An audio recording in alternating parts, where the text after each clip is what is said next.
radio for the masses. Headline edition, July 8, 1947.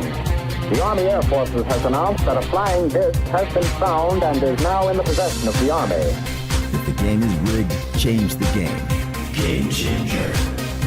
I occasionally think how quickly our differences worldwide would vanish if we were facing an alien threat from outside this world. This is Fade to Black with your host, Jimmy Church, on the Game Changer Radio Network and KGRA, the Global Radio Alliance. I need your help to get to the year 1985. You're listening to Fade to Black with Jimmy Church on the Game Changer Network.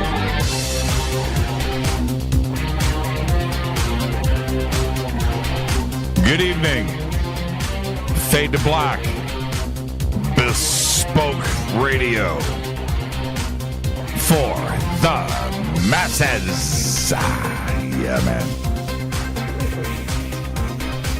Today's Tuesday, December 4th, 2018. 338 days into the new year. Just 27 days left. Wow. We're late in the fourth quarter here, folks. And as always, we are live. We are live from a bunker somewhere in the middle of beautiful downtown Burbank, California. And I would like to welcome everybody listening all around the world.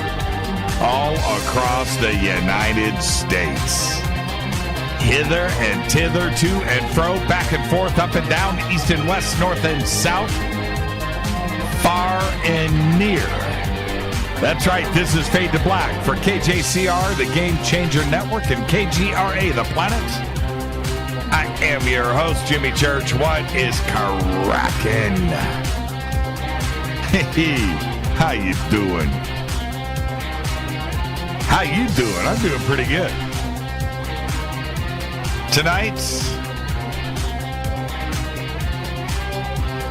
Tonight I'm going to review Jermey Corbell's new film, Bob Lazar, Area 51 and Flying Saucers, and I'm going to do that with Wolf McCarron. That's right. Wolf McCarron, one of the original Area 51 researchers. Little curious note about Wolf. Probably all of the footage you have ever seen of Area 51 in a documentary, on the History Channel, Travel Channel, whatever, any movie, anything that you have ever seen on Area 51, chances are Wolf McCarron shot it. He was out there as a young man, and a very young man, with a video camera, running around, chasing after and being chased by all of the camo dudes, and just was out there with all of the original cats, all of the original guys back in the early 90s. That was Wolf McCarron. And he had the vision to carry a video camera with him and shoot it all. He's got the most extensive Area 51 video library on the planet, and the cool thing is he shot it all. All right, so if anybody's going to review, and he's met Bob Lazar, if anybody's going to review the film, it's going to be Wolf. Now, and the other cool thing is, last night at the premiere, sitting to my left, next to me, was Wolf. Okay, so we watched the film together. And there you go. Now, and the other thing is, and we'll talk about this in a little bit, Wolf and I have not discussed the film. I just decided let's do it like this. You've got your opinion. I've got mine.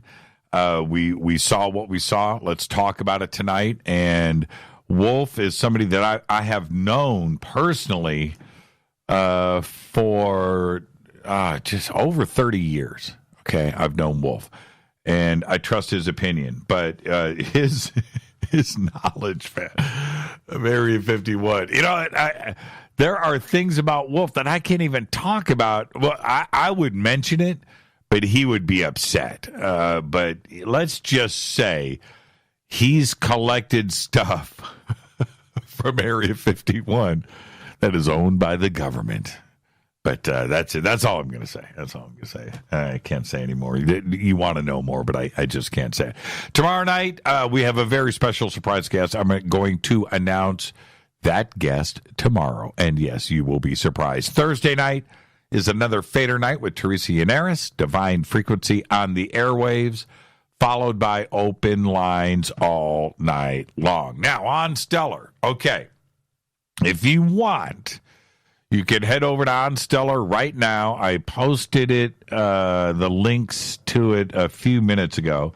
I posted my review of the film, which is a very short version of the show tonight. And obviously, I can't do a full review and a 2.5 hour review and type that out. That's a book. We don't need 5,000 words for a review. I wonder how many words is in that review. I thought it was too long, and I wanted to add more to it. But so I held off. In fact, I took a lot of paragraphs out for a couple of reasons. One, I just wanted that review to be simple and to the point and honest, of course. But the other thing is I just wanted to leave something on the table for tonight. But if you want to go and check out that review, the links are up at Twitter. They are also over on Facebook. Okay, so you can head over and read the review and have it forever if you so desire. Okay, so that's On Stellar, onstellar.com. Twitter, you can follow me there at JChurchRadio. Facebook, YouTube, you know what to do. Okay, just go over to jimmychurchradio.com and click. You can follow, like, and subscribe right now. At Church Radio, though, is where it's at for Twitter. Not only during the show tonight, but you can use hashtag F2B while you are there. That is the sandbox. And I say it often. We don't bite. Come over, hang out in the sandbox. There's going to be 3,000 tweets tonight that are going to go down during the show. Head over to the sandbox and get involved with the conversations that are going on there. We also have not one, but 2 chat rooms. One over at Spreaker and one over at KGRA, The Planet. You can also email throughout the show, Jimmy@jimmychurchradio.com. Jimmy@jimmychurchradio.com.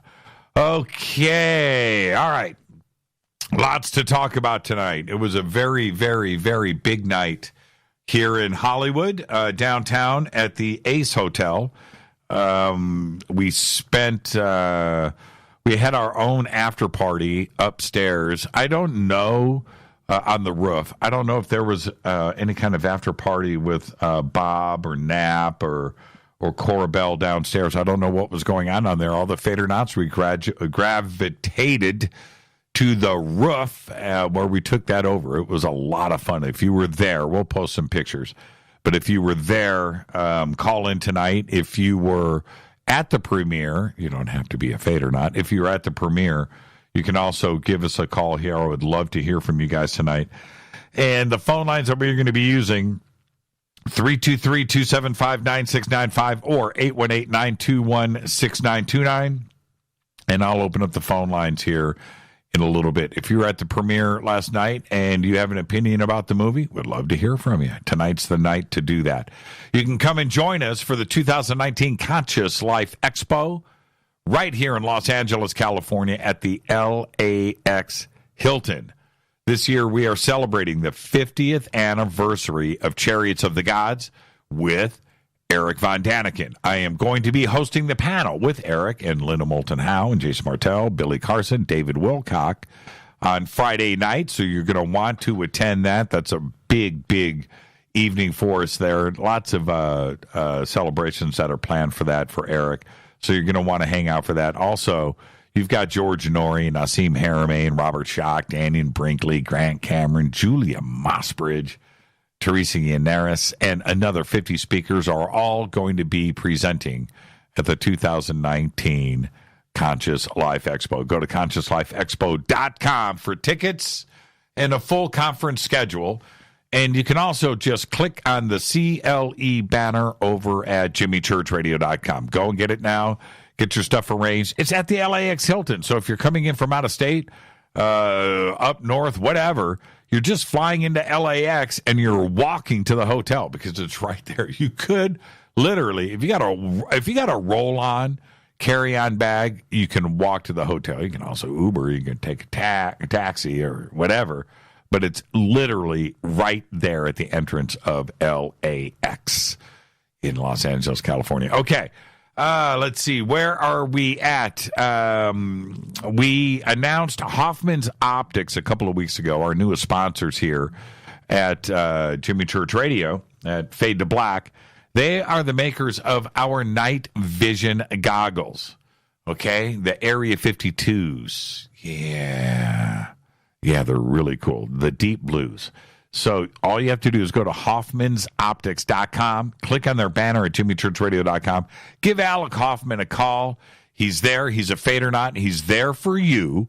He'll answer all of your questions, point you in the right direction. Okay, they've got a lot of great stuff that is going on over there. Thank you for that, John. I will retweet that right now. There you go, Hoffman's Optics.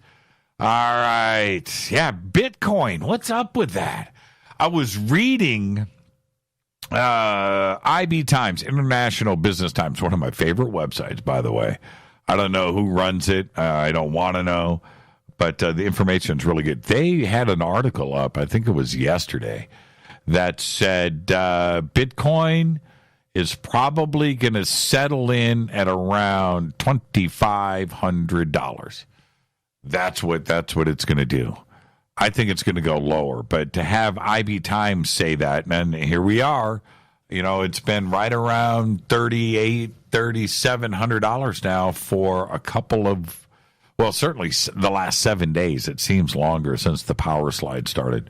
But Bitcoin, where is it going to stop? Don't forget to subscribe to our podcast. It is just $2 per month. Go to jimmychurchradio.com, click on that podcast banner. You're going to get over 950 archive shows. You get all of the apps that you need, right? Whether it's Apple, Android, whatever it is, Google Store, iTunes. Go and get the app, $2 a month, runs automatic. It's updated every single day for just $2 per month. You can also become a Fadernaut over in our membership section at jimmychurchradio.com. Become an official Fadernaut today. You can do it for free if you want. And you can even get any level, right? You can get just downloadable archives. You can do by the month. You can do by the year. You can become a game changer. You can get autographed hats and T-shirts. You're going to get an email to me, a private email to me. What else do you get? You get the bunker cam. Yeah, that's going to get sussed out. Is it running tonight? I didn't even check. Bunker cam running? Somebody post me a tweet. I didn't even look. All right. Let's get the show cracking. Don't forget to visit all of our sponsors here at jimmychurchradio.com. I got to say happy birthday to today, one of our favorites. Marissa Tomei is 54. Won an Academy Award for My Cousin Vinny and deserved it. Jeff Bridges today is 69, and you know why he makes the cut. There's a lot of reasons, but one big one, the Big Lebowski. Jeff Bridges today, the dude. The dude. What's the guy's name that narrates the Big Lebowski? The Marlboro Man, the guy with the gray mustache. Who is that? Okay, it's working. Bunker cam is good. Thank you. Who's the dude with the gray mustache? The Marlboro Man that narrates the Big Lebowski. Thank you for not smoking. It's that guy. I can't. Viewing Adonis. Thank you. Viewing of Adonis confirmed. What's his name? What's his name? Does anybody know? Okay, all right. Post his picture. Thank you for not smoking. All right. Where am I at? On this day in history, OTD, 1872. A British ship under Captain David Morehouse spots the Mary Celeste. That's right. And paranormal activity was born. Not Tom Selleck, Karen. Sam Elliott. That's good. Who did that? Rev Jimmy, all the way from the UK, comes in strong with Sam Elliott. It's very impressive there, Jimmy. Anyway, paranormal activity started on this day in 1872. A British ship under Captain David Morehouse spots the Mary Celeste, an American vessel sailing erratically, but was at full sail. All the sails are up near the Azores Islands in the Atlantic Ocean. The ship was seaworthy. Its stores and supplies were untouched. But nobody, not a soul, was on board. And the rumors and the stories about what was there when they got on board, like the food was still warm. The lifeboats were there, right? It's one of the craziest stories ever, but it happened on this day in 1872. Fate or fact? Okay, here we go. Are you ready? The toothpaste Colgate in Spanish translates to, are you ready? Wait for it. Go hang yourself. Is this thing on? Hey, that's a great picture right there of Sam Elliott. Yep, that's him.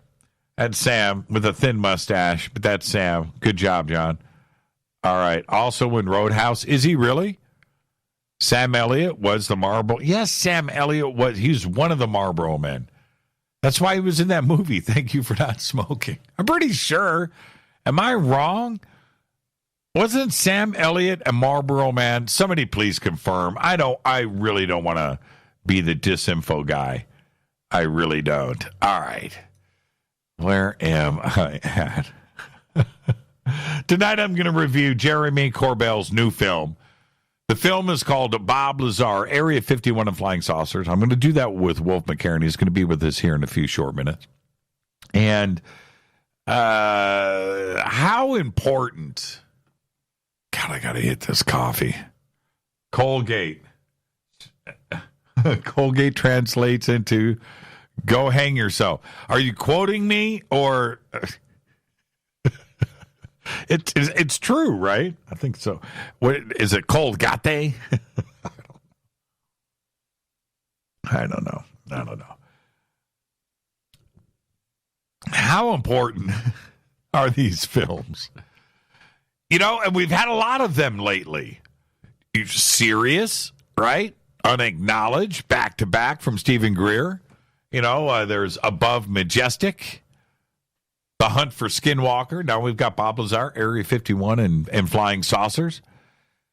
How important are these films? And what is going on? Now, these are, except for Sirius, but these are major studio releases. And they're documentaries. And for, most of these are put out by The Orchard. And, I understand this segment of the viewing audience. It's a big one. And people are talking about us and this subject, right? So it's not, please remember something. It's not just us watching Above Majestic or, like Bob Lazar. It's not. It's getting outside of our community. Our community is very, very, very small numbers. I mean, big numbers to us in the world side of things. When you look at a TV show like Ancient Aliens, the average Ancient Aliens viewer never heard of Bob Lazar, has no idea. Rendlesham, no. They may know Area 51 because of Independence Day, but they don't know Area 51 because of Bob Lazar. They don't listen to Coast AM. That's the average. And so you got to think about how small our community is. The numbers for Above Majestic, I don't know what those are, but they're not very big. And the numbers from our community or whatever that are watching Above Majestic, small. Those numbers are small. It's outside of our community where the numbers are big.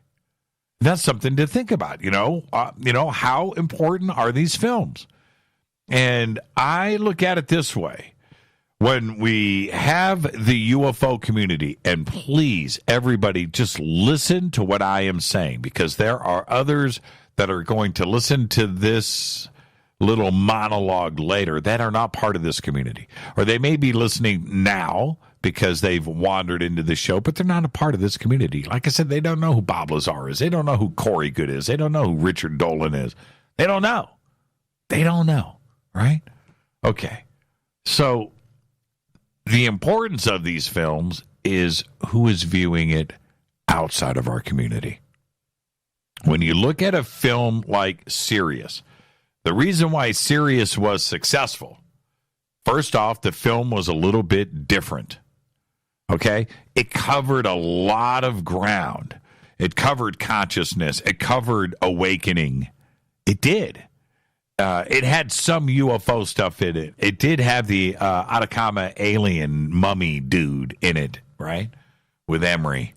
So, it had that. But if you watched the movie, you knew by watching it that the Atacama mummy was like a couple of minutes of the film. It really, you had to. I watched the film for that and was so disappointed in that it was such a small part of the film.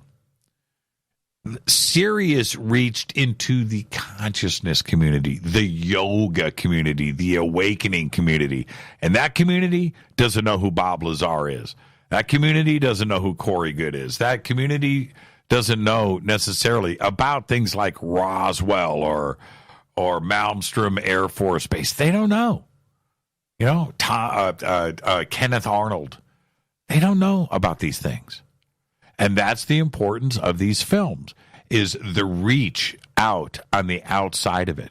Because when you look at Unacknowledged, my criticism of Unacknowledged, the film is great. Film is edited really well. Having Louis Armstrong saying "It's a Wonderful World" at the beginning, hey, you know what? That was strong stuff, right? Mikey Mazzola, the way that he edited that and put that film together, very commendable. But that film wasn't made for our community. It was made for everybody else. It was made for my parents who know nothing about UFOs. It's always focused at the lowest common denominator, right? And that's what Unacknowledged did. And Above Majestic, in very large part, does the exact same thing. There was some breaking stuff in Above Majestic that I had never seen before, and I thought was pretty cool. But again, to the lowest common denominator. The Hunt for Skinwalker, man, a lot of harsh criticism out there about that film. But for the most part, it's made for people that have never heard of Skinwalker. That's my opinion, but that's what I get from it. And Bob Lazar, here we are. Bob Lazar, Area 51 and UFOs. What do we do with this film? Well, we're going to talk about this tonight. And the reason for all of these films with major distribution coming out so quickly, back to back to back, and there's more coming out. Okay, there's more. I've got a couple of directors that have contacted me in the last couple of weeks that have major film releases in the works that either have been on the show before or are, part of the Fade to Black family here, and that are going to be on the show very soon. And these films are finished. So what's the reason for it? So is it disclosure? Is it part of the big picture? If you think about that, why this community, after viewing each one of these films, which is sitting back on their hands going, well, okay, it's cool. I'm glad it's out there. I didn't learn anything.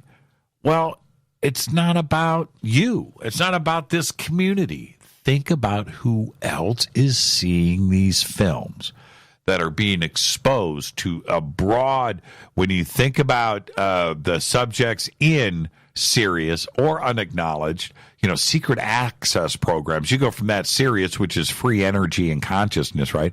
Unacknowledged secret access programs. Above Majestic, That's a lot of subjects in Above Majestic.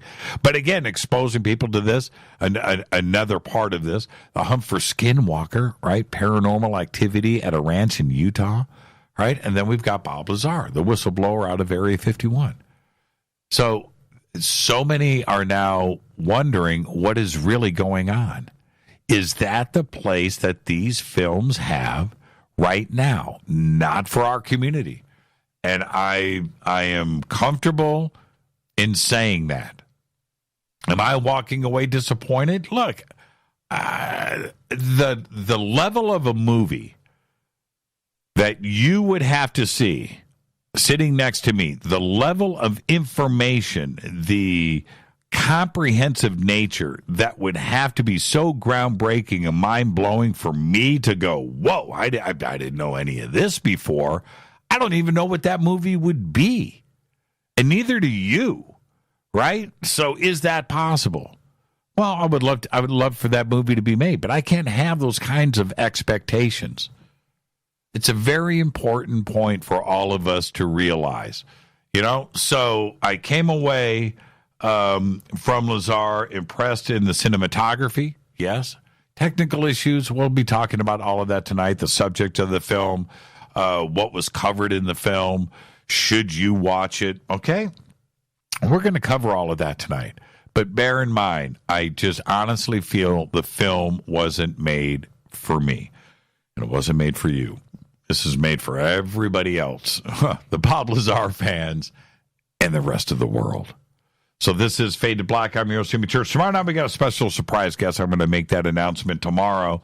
Thursday night, Teresa Yanaris is going to be here with a divine frequency on the airwaves. Email is jimmy@jimmychurchradio.com. You can also follow me on Twitter @jchurchradio. We do have 2 chat rooms. We have one over at Spreaker. We have one over at KGRA The Planet. And tonight, a couple of things. You can use the hashtag F2B for the sandbox. You can use hashtag F2BQ for Fade to Black questions. And if you went to the premiere last night, or if you purchased the film, can you rent it too as well? If you've seen the film in streaming, give us a call tonight. 323-275-9695 or 818-921-6929. Let's take a break right here. This is Fade to Black. I'm your host, Jimmy Church. Tonight, Wolf McCarron and I are going to review Jermey Corbell's new film, Bob Lazar, Area 51 and Flying Saucers. We're going to do all of that. That's right. Wolfie, one of the original Area 51 researchers. Nobody knows more about Area 51 than Wolfie McCarron. I'm your host, Jimmy Church. This is Fade to Black, bespoke radio for the masses. I'll be right back after this short break. Stay with me.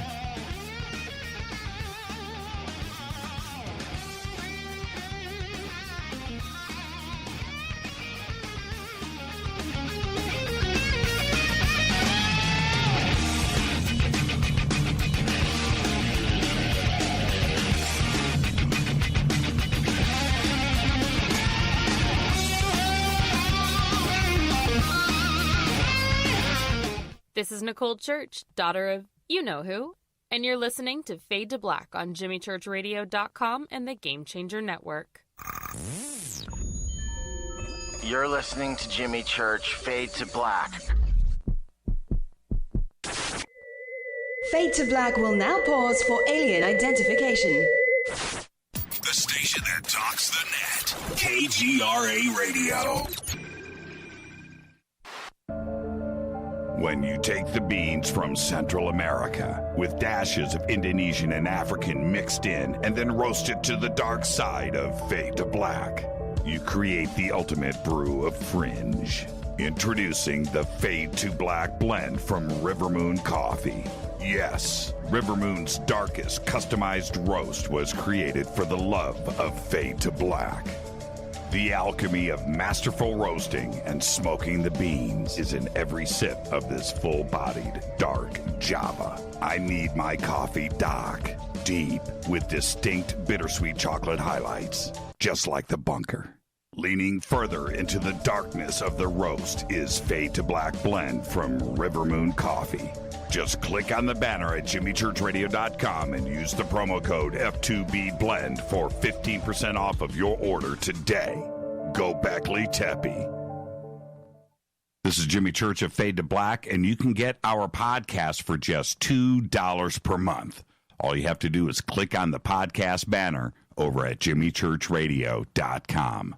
Hi, folks. It's a holiday season with hope in the air. Things to look forward to and no time for despair. Health can be a challenge, and so can the mail. So Get the Tea wants to help you by giving you a sale. Buy 2 months of Super Tea and get 1 month for free. No limit. That's buy 2 months of Super Tea and get 1 month free. That's a savings of $35. Where? GetTheTea.com. That's GetTheTea.com. Scroll down on the front page and find the Buy 2, Get 1 free ad. Click it and save. Orders over $100 get free shipping. Send the gift of life. Change tea at GetTheTea.com. We have many, many non-GMO organic supplements just waiting for you. This holiday season, enjoy health and Thanksgiving with GetTheTea.com. Want to call us? 928-308-0408. That's 928-308-0408. GetTheTea.com is a proud sponsor of Doing What's Right. That's GetTheTea.com. 9 out of 10 geneticists agree. Fade to Black is not your father's radio show on the Game Changer Radio Network and KGRA, The Planet. Do you want to lose weight but have no idea where to begin? The Fast Start Diet, a 3-day weight loss plan, is the answer. 3 days of nutritionally balanced, calorie-restricted meals delivered right to your door. No shopping, no measuring, and no cooking. Everything is prepared for you and ready to eat at home or on the go. The Fast Start Diet has all the amazing benefits of intermittent fasting without starving. We've helped thousands of people who have struggled to reach their weight loss goals. Isn't it time we helped you? With the Fast Start Diet, you'll lose weight and feel great. Find Fast Start Diet on Amazon or go to faststartdiet.com and use promo code TALK to get 10% off your first box. And as a special bonus, Fast Start will include their #1 rated Lipo3 appetite suppressant spray free with your order. This is Jimmy Church. And whatever your diet plans are, do what I did. Go to faststartdiet.com. Hi, this is Rob Reiner from Anvil, and you're listening to JimmyChurchRadio.com. What's up? I'm Chris. What up? This is Kyle Massey. You're listening to Jimmy Church Radio.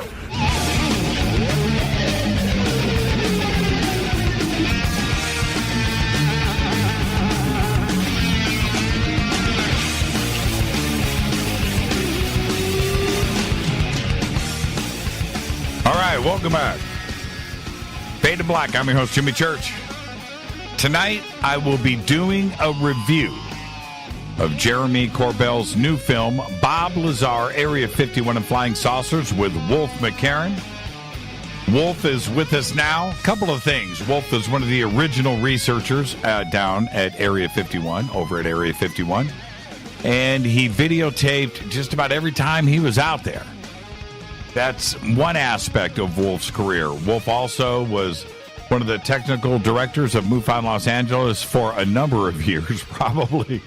I don't even know, but probably a dozen or more. And on our last season of The Unexplained on History Channel, we did a segment on Area 51, and there was only one person to go and do that for us, and that was Wolf McCarron. Wolf, welcome back to Fade to Black. How are you?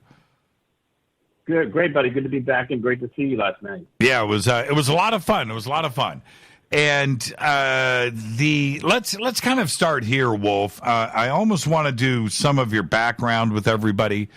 Okay. Let's do that first. When you first started going out to Area 51 in the early 90s, what inspired you to start making those road trips out there? Well, I was at I think I was at UFO Expo West back then. I used to hit up all those back in the day. And I think I was at the 1992 Expo West and the 93. And that's the one that John Lear actually spoke at. And at that time, there was Norio had like a little booth out there, and actually Sean Morton had a booth out there too. And Norio had all these. I already knew of Area 51 through UFO magazine and through articles about Lazar that were published in that. But Norio was there. Was another one of the early Area 51 researchers with a handful of guys, like 5. And he had had all these pictures of the base and all that stuff. So it kind of got me intrigued. And at that time, I was already switching over my research from, just I got sick about reading about books about lights in the sky, UFO books and stuff. And I wanted to, I just wanted to go after the military, because I figured if anybody knew where it was at, it was definitely the military. So I kind of switched gears in my research and just started doing that, and just got really hardcore into learning about military secrets and black ops and stuff like that. And so that's what set me off. I really just, I hooked up with Norio a little bit. We got along really great, and I just started, learning about how to get out there and that kind of thing. And I started making trips out there. My first trip was with, I think I told you before, was with Sean Morton. Right. Sean used to, charge people $100 and take them out in a passenger van out there. So I went with a couple people, and that was actually my first trip to Area 51 was with Sean. And we're talking about Norio Hayakawa, everybody. And so you also decided, and I find this one of the most interesting parts of how you dealt with it out there. You got radios, walkie-talkies, of course, video equipment, and you decided to map out the area around Area 51, where the checkpoints were, where the guards were, and their radio communications. And you decided to have fun with those guys too. Pretty daring move. Are you surprised that you didn't get shot or get arrested after all those years? Oh, well, I mean, I've gotten pulled over many times, especially near Tonopah. We got pulled over. One incident with the guys. After a while, I was there for a while.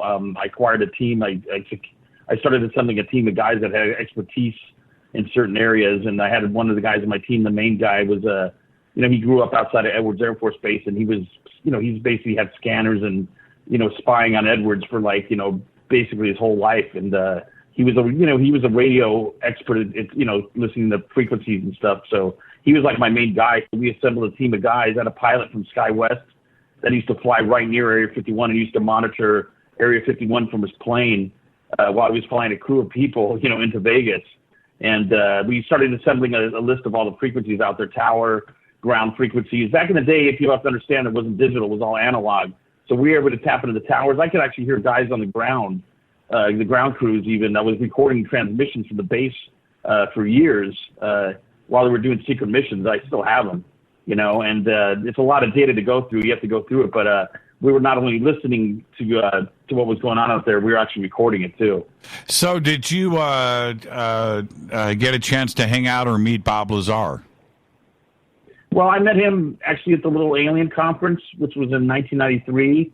Oh, that's the one that I actually, that was at the Little Alien Conference. It was called the Ultimate UFO Seminar, and that was started by Norio Hayakawa, and I think Gary Schultz is the one who promoted it. That's right. And and that's when I met him. But I actually was the only guy. There's only 2 or 3 guys that have the video of that actual seminar, and actually I was one of the guys. So there's only 2 videos I think on YouTube that exist, and one is this other guy's, and the other one's mine. But that's it. There's only 2 people that have footage of that actual seminar. Yeah, I was thinking about that last night during the film when they showed him at that seminar. And I was wondering if that was your footage. That wasn't your. You would have said something, but that I would have gone after him too.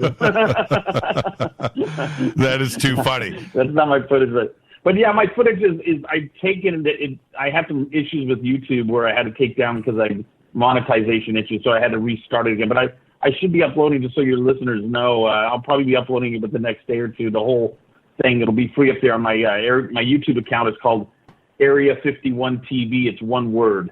So it's just youtube.com and type in Area 51 TV, and you can see all my videos up there and all the stuff I shot of the guards and Black Hawks flying over my head and all kinds of crazy stuff, and transmissions being recorded where me, Glenn, and my friend broke through Freedom Ridge the first time and all kinds of crazy stuff. So it's all up there. But I'm going to post it probably in the next couple of days. Okay, I'll get the links up there for that. I'm not gonna fully throw you under the bus, but I'm gonna share with everybody just a taste of what Wolfie is about. This is probably 10 years ago, maybe a little more. I'm over at Wolfie's house, and we're having a party. And Wolfie goes, "Hey, Church, man, you want to check out some stuff from Area 51?" I was like, "What?" And he goes, "Yeah." So anyway, I'm not going to say what it was, but Wolfie breaks out some hardware. And I'm like, "Say what?" And he swore me to secrecy.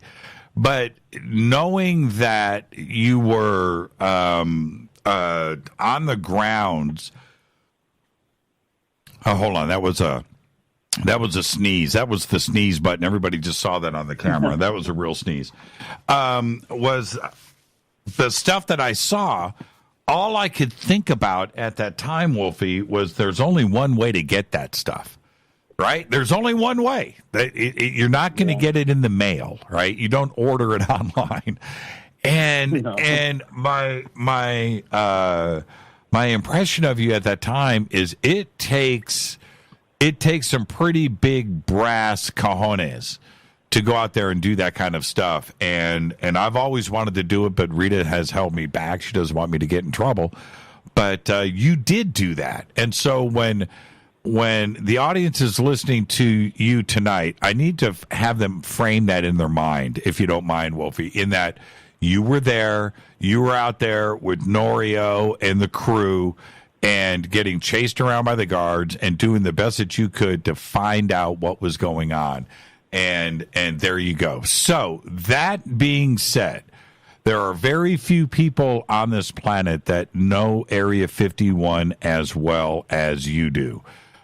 Maybe not even Bob Lazar, right? Okay, so if we look at it in that context, when and we're going to go through this tonight, when you see the old Bob versus what you saw last night, what do you think? What are your impressions of that? Is he the same person, or has he changed for you over the years? Well, he seems to be the same guy. He kind of, sticks to story, always does. But a lot of people think that's like something to be said, like, oh, he tells the same story. But that's not really necessarily true. Billy Meyer, never, for instance, if anybody knows the Billy Meyer case, he's never switched his story. The Reed case, the Reed UFO case, which is crazy, he's never changed his story. So just because he didn't change his story doesn't mean he's not telling the truth or not. And everybody wants, he's a likable guy as hell. Everybody wants to believe the story. There are some inconsistencies with the story a lot, and I was always on the fence with Lazar. And, his past and his MIT and his Caltech degrees, things like that, I guess we can get into that a little bit. It's like, let's say, a lot of people, Wolf, let me jump in. Let's get into that quite a bit later, because there is so much to discuss in this film, and that is one of the important aspects of it. And so we'll get to that. But let's talk about last night. We're downtown. It's the Ace Hotel downtown in a theater that seats 1,600. I was there. You and I sat next to each other. And I don't think there was an empty seat. That theater was sold out, and it was massive. Did that surprise you? And what did you think about the choice of venues? No, I thought it was great. I mean, it's a beautiful theater. I had never been in that one. I've been in a lot of theaters in Hollywood, but that was quite a beautiful one. And the architecture in that place is really amazing. But no, I was really stoked that they sold it out like they did. That was great. I think it was good for the for the cause and everything. And I think a lot more people are interested in the UFO and all this type of stuff now because of it, because of shows like Ancient Aliens and all the reality shows. It wasn't like it was back in the day when we went to UFO conventions in 92 and 93. There weren't, you could, it's like sometimes you find a handful of people, that were into it because, now that there's TV and reality shows and stuff, it's blown up like big time.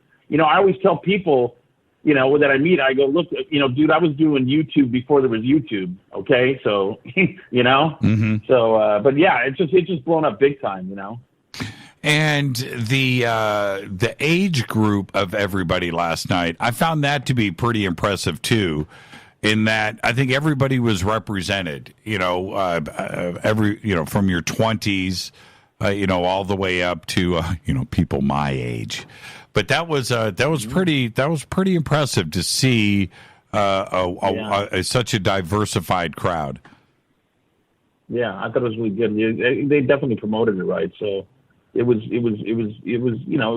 promoted right, I think, so, but it was a good night to be out with all those people and stuff. I wish we could have hung out a little bit longer, but that was that, so. Yeah, we were there till probably 1:30, I think, when we left, something like that, 1:30. Wow. Now, I had mentioned at the beginning of the show tonight that we've had a lot of films lately, like Sirius and Unacknowledged, and recently Above Majestic, and of course the Hunt for Skinwalker, and now Bob Lazar Area 51 and Flying Saucers. A lot of documentaries being backed up by major Hollywood studios right now.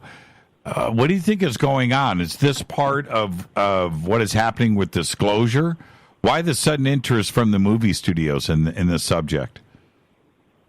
Well, I think there's always been an interest, but I just think it's kind of come back a little bit more. And I'm sure this film will actually maybe push more Area 51 and Lazar stuff too. It's just I don't.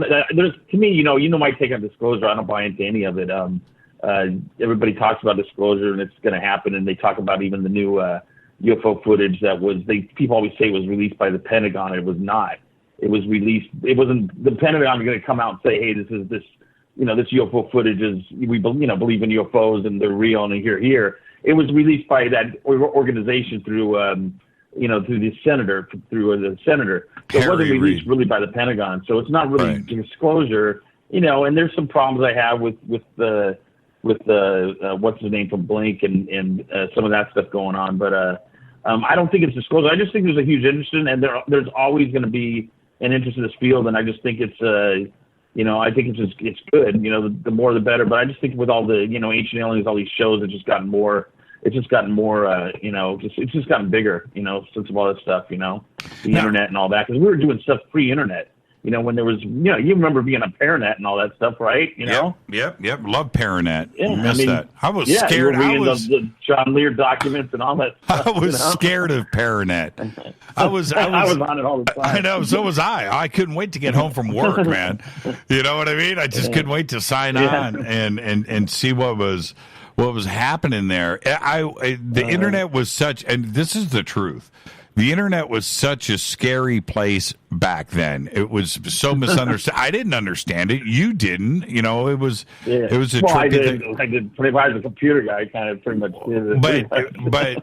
But compared to today, right? And so, Paranet and some of my early experiences on the internet, I was a bit freaked out. I just assumed that somebody was watching all of my keystrokes. I assumed everybody knew where I lived just because I signed on to Paranet. I just assumed these things. Paranet really freaked me out. But I just felt like it was like the forbidden fruit, right? We weren't supposed to be sharing this kind of stuff. You had to go out and buy stuff at the bookstore or get the latest UFO magazine or dig up some kind of video somewhere, but not sharing this stuff freely like what was happening on Paranet back in the day. I really did. Yeah, I know what you mean. It's the same thing with me and my team and stuff. Because, like, as you know, I've been like pretty much under the radar for almost 30 years because a lot of people don't know my name because of what I was doing out at Area 51. I couldn't really talk about what I was doing out there, or couldn't post recordings of secret missions that I was recording out there. So I had to lay low key. I got offered to do tons of TV and stuff back in the day, and I always had to turn it down, So it's not so recently that I started coming out, was because it's been like 30 years. It's been after, and I figure, okay, times have changed a little bit. And people have to understand, when I was doing all this crazy stuff, it was pre 9/11.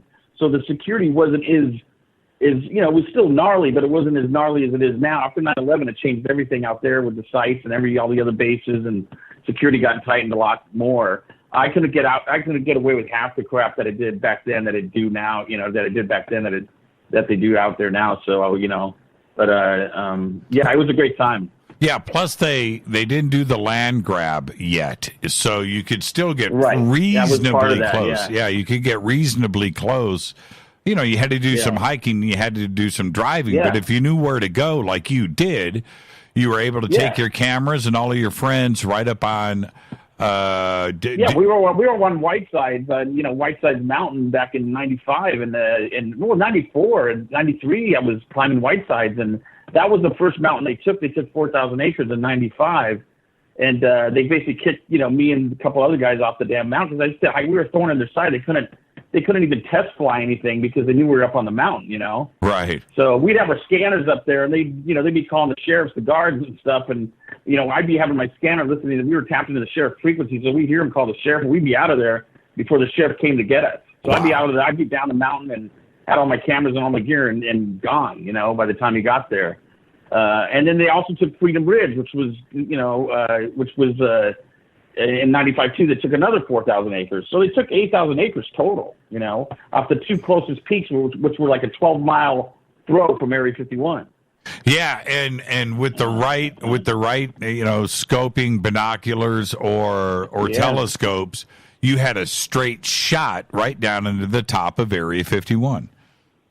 Oh yeah. It was amazing. I miss climbing those mountains. I miss that view, man. It was a great view. We sit up there with lawn chairs, and sit up there like 6, 7, 8 hours a day, monitor the base, in broad daylight, and the guards were right across from us on another mountain range, looking at us, and we're looking at them all day long. You know what I mean? Oh man. Yeah. Yeah. And I used to have to hide times. my video cameras in backpacks and stuff with the lens sticking out because if they saw me put a camera on my shoulder or anything, they freak out and they call the sheriff. But I could always hightail it out of there before the sheriff ever came, So this movie, which was when this community, hears about Jermey Corbell's Lazar movie, which he's had the clips of it up on his website, Extraordinary Beliefs, for quite a long time. So we knew the movie was coming, but when it became imminent and tickets were announced, you're writing me, church, this, we got to go do this. Of course we were, but your expectations, like everybody else's, are very, very, very high. I want to start at the beginning here. What were you expecting with this film? Not getting into the details, but what were you hoping for going in? Well, I was hoping for maybe some, some people that maybe some newer people that maybe come forward to corroborate his claims or whatever, that kind of thing. Right. And I wanted to keep, an open mind and just kind of watch it, just like I watched with you, and just kind of didn't really say nothing and just kind of wanted to watch and see what it is. I have to take myself out of myself because a lot of people don't know, or I'm a film editor too. So I've worked in the industry since I was, 18. So worked at Sony, worked at Warner Brothers. I'm in the Editors Guild. I've done movies, commercials, had my own post-production business for 15 years. So I know how to do these things, that, film editing and all that stuff. So, but I still took it like I'm going to watch it like that, and I'm not going to try to nitpick his film or his documentary or into that stuff. I'm just going to watch it for what it is.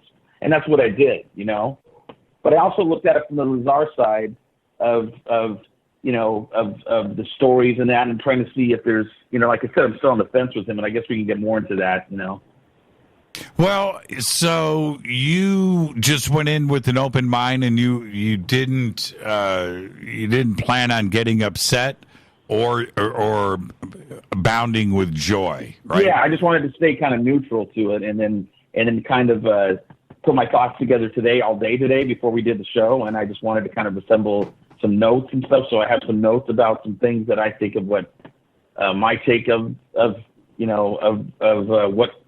kind of might have happened with him, Well, my expectations. Look, it's Jermey Corbell. The guy knows how to frame a shot. He's very artistic. His stuff is just so colorful, and it just looks different. I've watched every one of his movies except for Skinwalker. I've only seen pieces of it. And so I knew that part of it was going to be covered.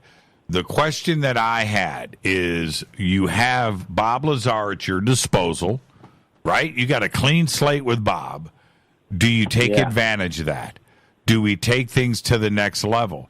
And so I went in with that expectation. I thought that it's a once in a lifetime thing. I don't think you're going to get to go back to the Bob Lazar well a second time, and do Bob Lazar Part 2. Maybe, but I don't think so.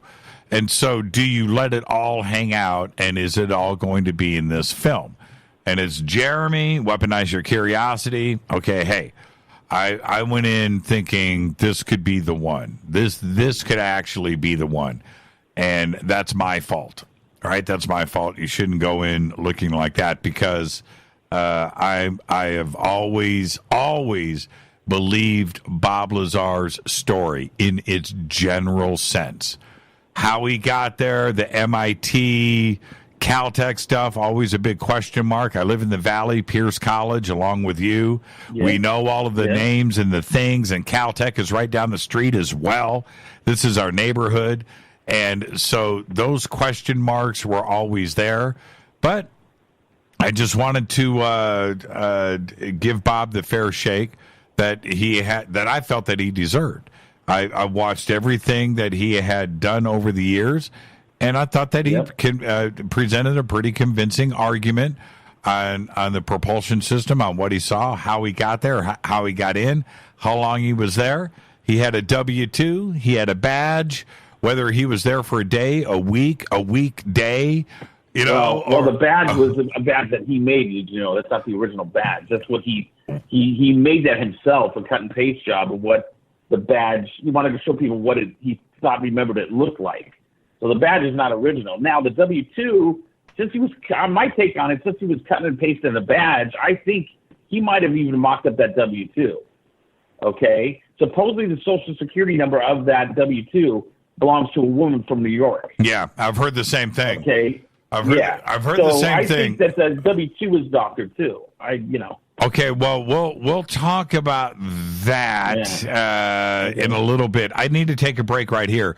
But when we come back, one of the things that I thought that they just kind of let go last night in the movie, spoiler alert here, everybody, okay, if you haven't seen it, the badge is shown in the movie, front and back, not talked about, not handled, but they did show the front and the back. And I thought that we were getting ready to, have Bob show us the badge and explain it to us. Okay? And it just didn't happen. And I was but I had never seen the back of the badge. Before last night, had you seen the back of the badge? No, I actually didn't catch that part. I have to go through it and check it out again. I didn't catch the back. Okay. I'll have to look at that again. Yeah, we'll talk. Right. We'll talk about that when we come back. This is Fade to Black. Our guest tonight, Wolf McCarron. Wolf, one of the original Area 51 researchers, video guys that shot Area 51 back in the day. I'll be right back. This is Fade to Black. We're doing a review on Jermey Corbell's new film, Bob Lazar, Area 51 and Flying Saucers. We'll be right back after this short break. Stay with us. This is Fade to Black with Jimmy Church on the Game Changer Radio Network and KGRA, the Global Radio Alliance. This is KGRA Digital Broadcasting Station, Salt Lake City, Utah, Van Buren, Arkansas.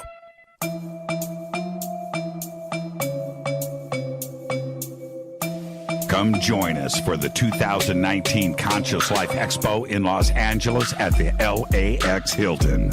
This year, we are celebrating the 50th anniversary of Chariots of the Gods with Eric Von Daniken, and I'll be hosting the panel with Eric, Linda Moulton Howe, Jason Martell, Billy Carson, and David Wilcock.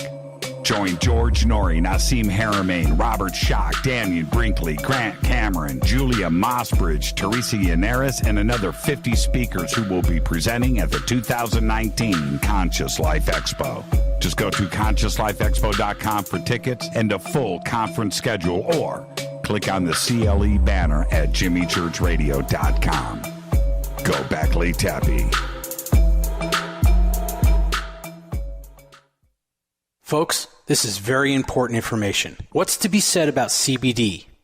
AncientLifeOil.com. Our CBD is made from hemp and has 0.003 THC, which means this wonderful product won't get you high, no matter what amount you take. What does CBD do for the body? My hands are tied. But you can Google CBD benefits and be astounded. When you're finished reading, you'll want to log on to AncientLifeOil.com. That's AncientLifeOil.com and purchase. Life is good when you feel good. People are tired of pain. People are asking for non-GMO organic products to help them with, you fill in the blank. Legal in 49 states, and again, our CBD is made from hemp. Ancient Life Oil is about helping people one by one by one. If you wonder how good the product is, the CEO takes it every day without miss. AncientLifeOil.com. That's AncientLifeOil.com. Have a great day. Hello, I'm Katie, and you're listening to my main man, Jimmy Church, on JimmyChurchRadio.com. Hi, this is Ray Hobbs here, repping the planet, and you're listening to my good friend, Jimmy Church, Fade to Black, on the Game Changer Network and the KGRA Digital Broadcast Station. This is Toby Kebbell. You're listening to JimmyChurchRadio.com. Don't hurt me, Jimmy. I'm only little. Hey, I'm Adrian Grenier. And this is Ari Gold. We're the Honey Brothers. Yes. We are of the Honey Brothers. Hey, I'm Adrian Grenier. And I'm Ari Gold. We're the Honey Brothers. And you're listening to Jimmy Church. The Revolution.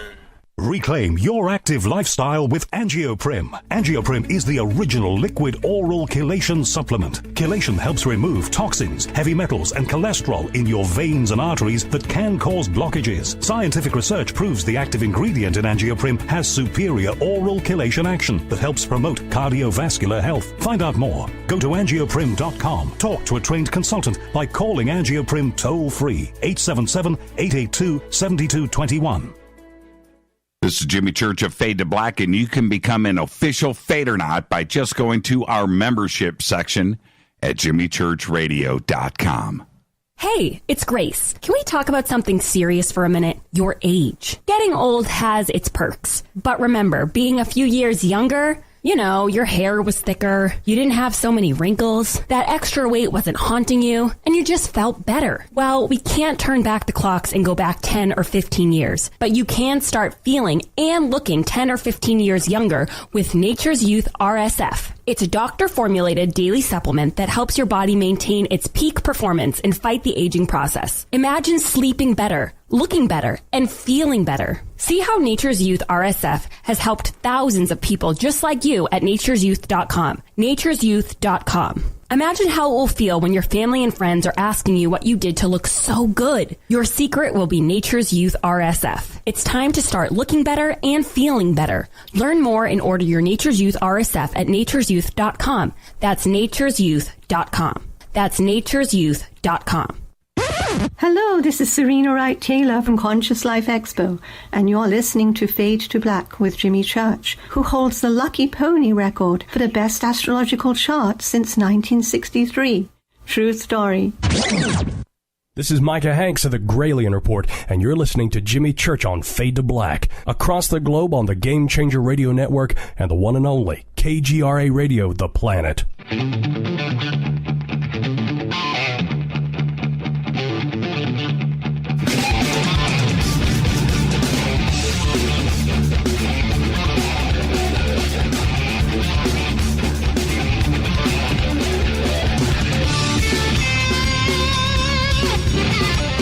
All right, welcome back. Fade to Black. I am your host, Jimmy Church. Tonight, I am reviewing Jermey Corbell's new film, Bob Lazar, Area 51 and Flying Saucers, with Wolf McCarron, one of the original Area 51 researchers. We were both there last night, and the film, okay, this was a spectacular event. The hotel, unbelievable. The size, the enormity of it.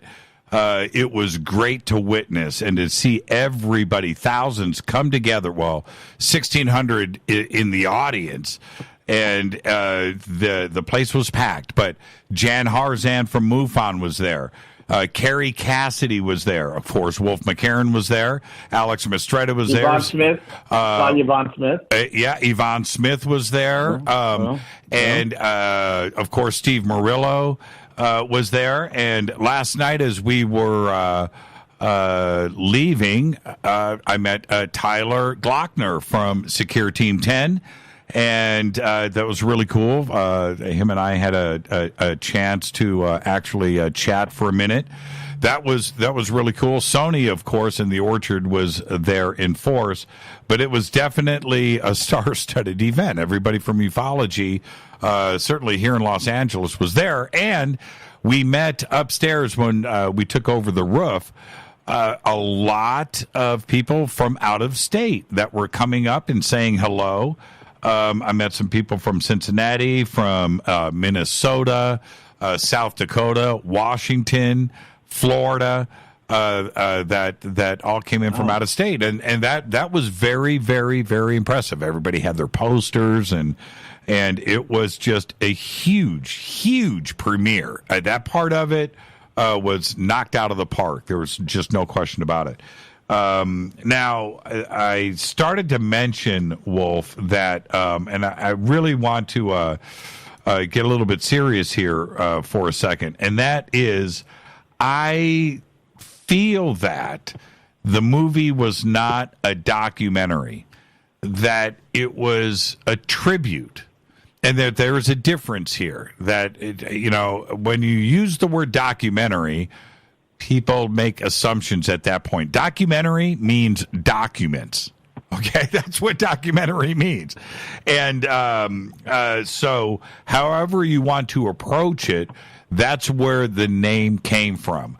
This, I felt, was different. I also feel that it was appropriate, if that's the film that you want to make, that Jeremy succeeded in that. He succeeded in making a pretty cool tribute film. When I say something like that, what do you think? Do you think it was a documentary or a tribute?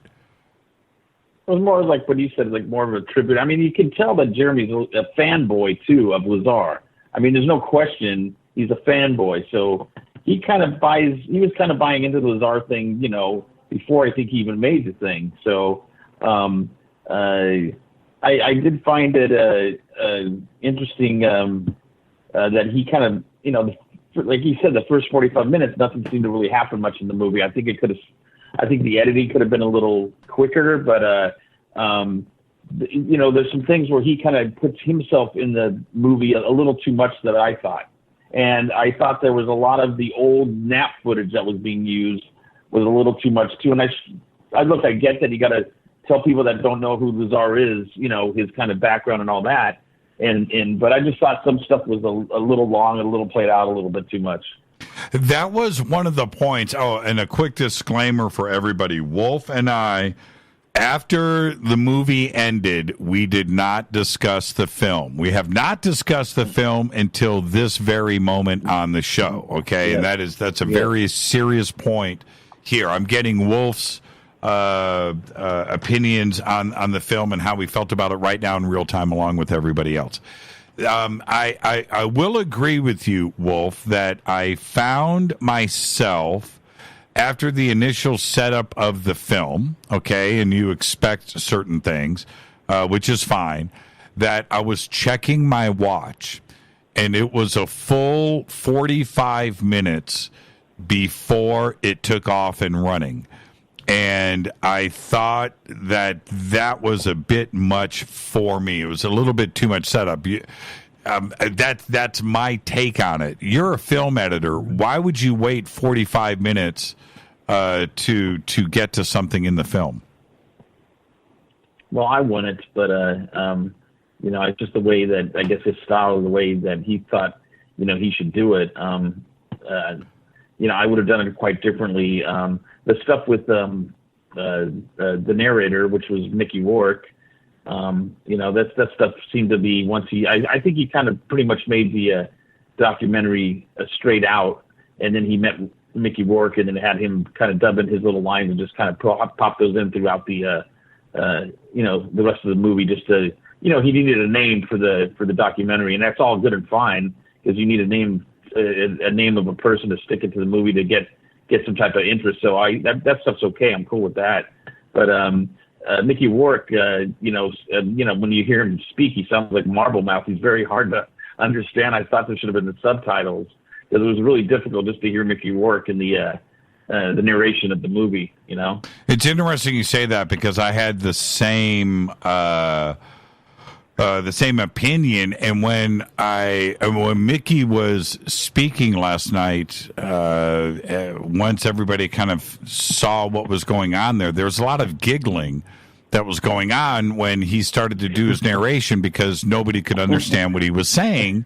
And that was pretty interesting. But this was my take, which is very similar to yours. Again, Wolf and I have not discussed this, is that it felt to me that Mickey Rourke was an afterthought.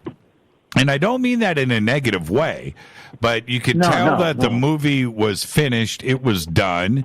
And then I could be wrong, and you and I could both be wrong here, but it felt like Mickey was brought in after the fact and had his parts added to the film, and they didn't need to be there. They just added nothing to the film. But this is the thing. Once you bring in a guy like Mickey Rourke and it doesn't work out, how do you take him out of the film? I'm not going to tell Mickey Rourke that we cut his parts. Who's going to go and tell Mickey Rourke that we didn't use your stuff in the film? So you're kind of stuck in a weird position there. I am sure that, and I mean this with nothing negative towards the Orchard or Jeremy. They're not stupid guys. They're watching the same film and listening to the same film as we are. And they're going, oh man, this isn't good. But you're stuck. It's Mickey Rourke, and what are you going to do at that point? So Mickey stays in. That's a tough call. I would have. Look, I'm a film editor. I would have made him do his lines over until he got it right. I mean, me personally. Yeah, I mean, you're an audio engineer, Yep.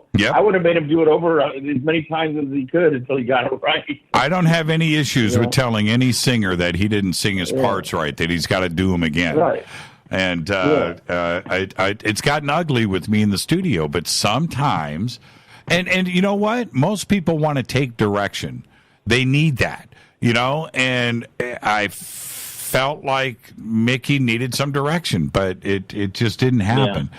And so that was a part for the film that when you have an opportunity there to take advantage of a guy like Mickey Rourke, well, then you make it right. And if it's not right, take it out of the film. Don't let it detract, because in the end, Mickey started to detract from the film. Now, I want to ask you this.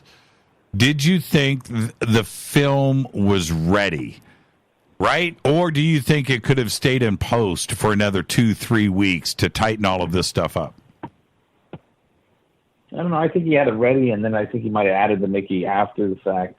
That's what I think. But, it's a guess, No, I'm talking about overall, all of the editing, all of the audio tracks, the music, the balance. Yeah, well, I think that, I think everybody has a different style. I mean, he seems to be like a one-stop shop kind of guy.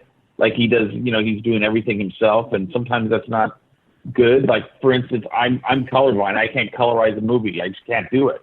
And I don't do it because I'm not into it. I'm strictly into editing. And I have an audio experience background, too, because I've been doing audio and video, practically since digital editing started on the computers. So I still can do audio too, but there's always certain guys that if they're good at editing, they should stick to editing. There's good guys that are great at shooting, they're great at being DPs and all that stuff. They should stick to that. These guys that try to do everything, I'm a writer, I'm an editor, it just doesn't fly to me, man. Stick to what you're doing good. If you can't do audio, get a great audio guy doing your audio, But these guys that try to do everything sometimes, that's where they lose things, because if you're a good director, stick to that, but you try to do everything. There's always something that falls apart if you get what my drift. Yeah, and so now let's start to get into the meat and potatoes here.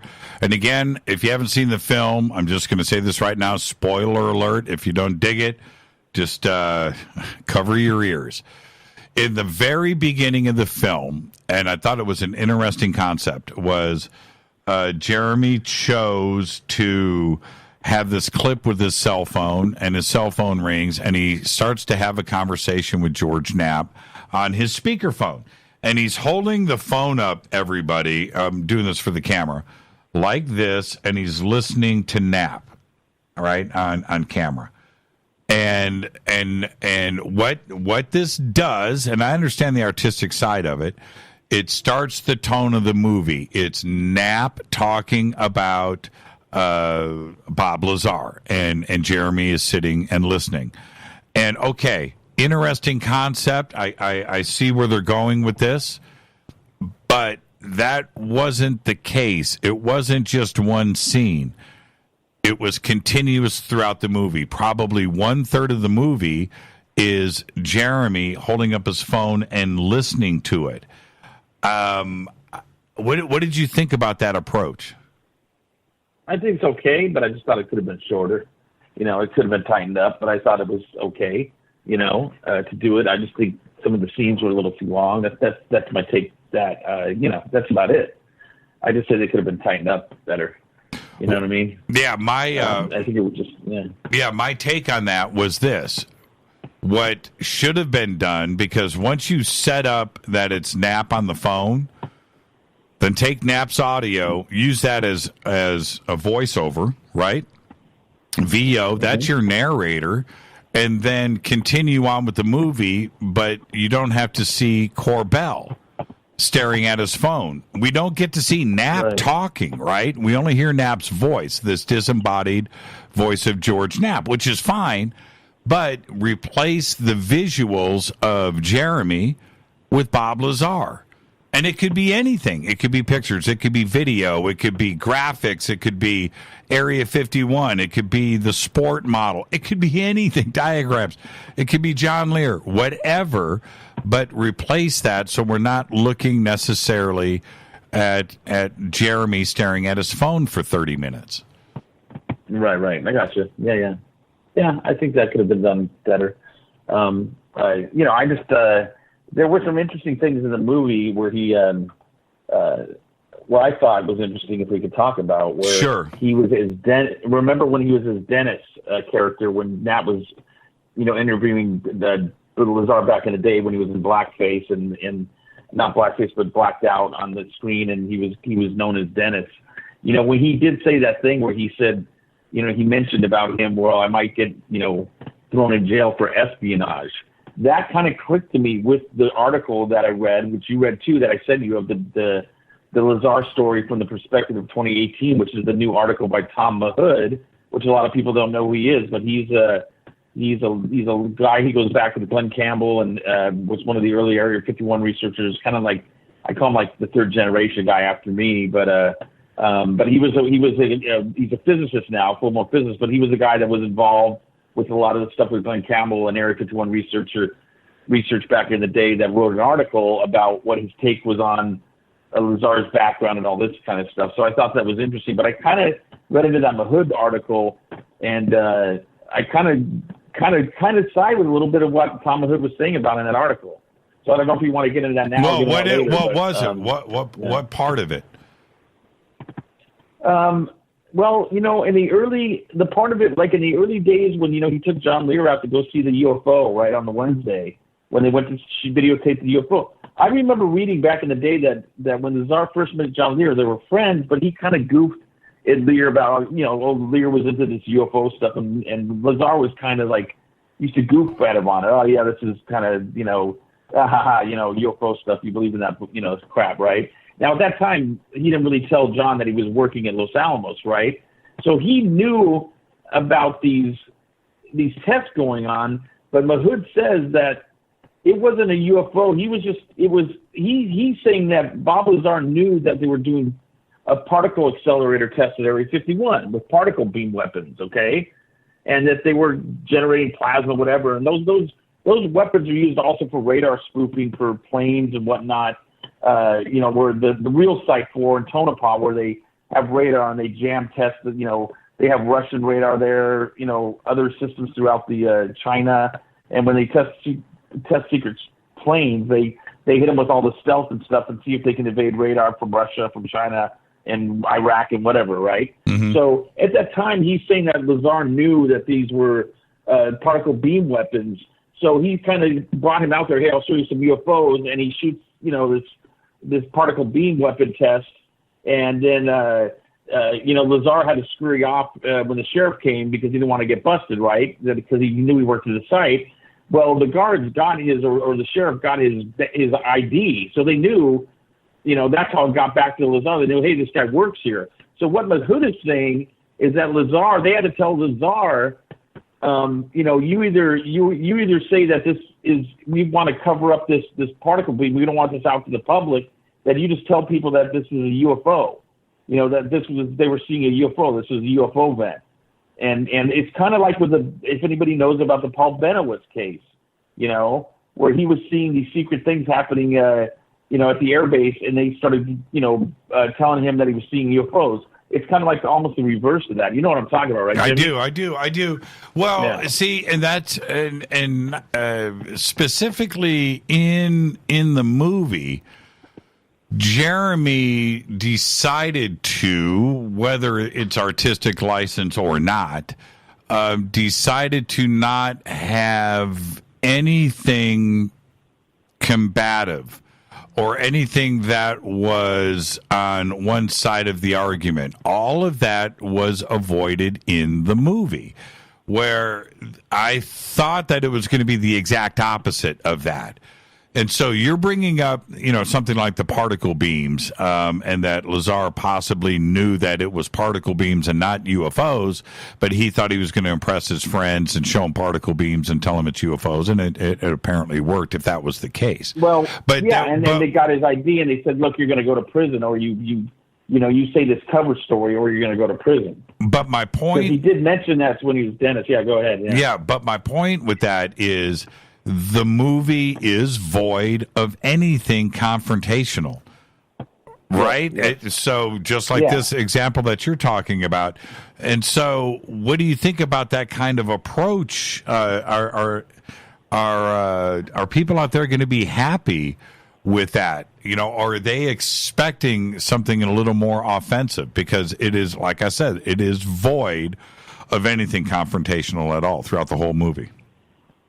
Well, most people that they're into Lazar believe his story, believe it straight out. They don't know as much as I know about 51 and all this and his past history and all that stuff. And I look at both sides, dude. I'm not, you know, when I was younger, I kind of believed a lot of this stuff. But as I got older and the research more, I kind of I always read both sides of the story and kind of take what I can into it, you know. So it's not like I'm a debunker or a guy like that. I'm not. I take both sides.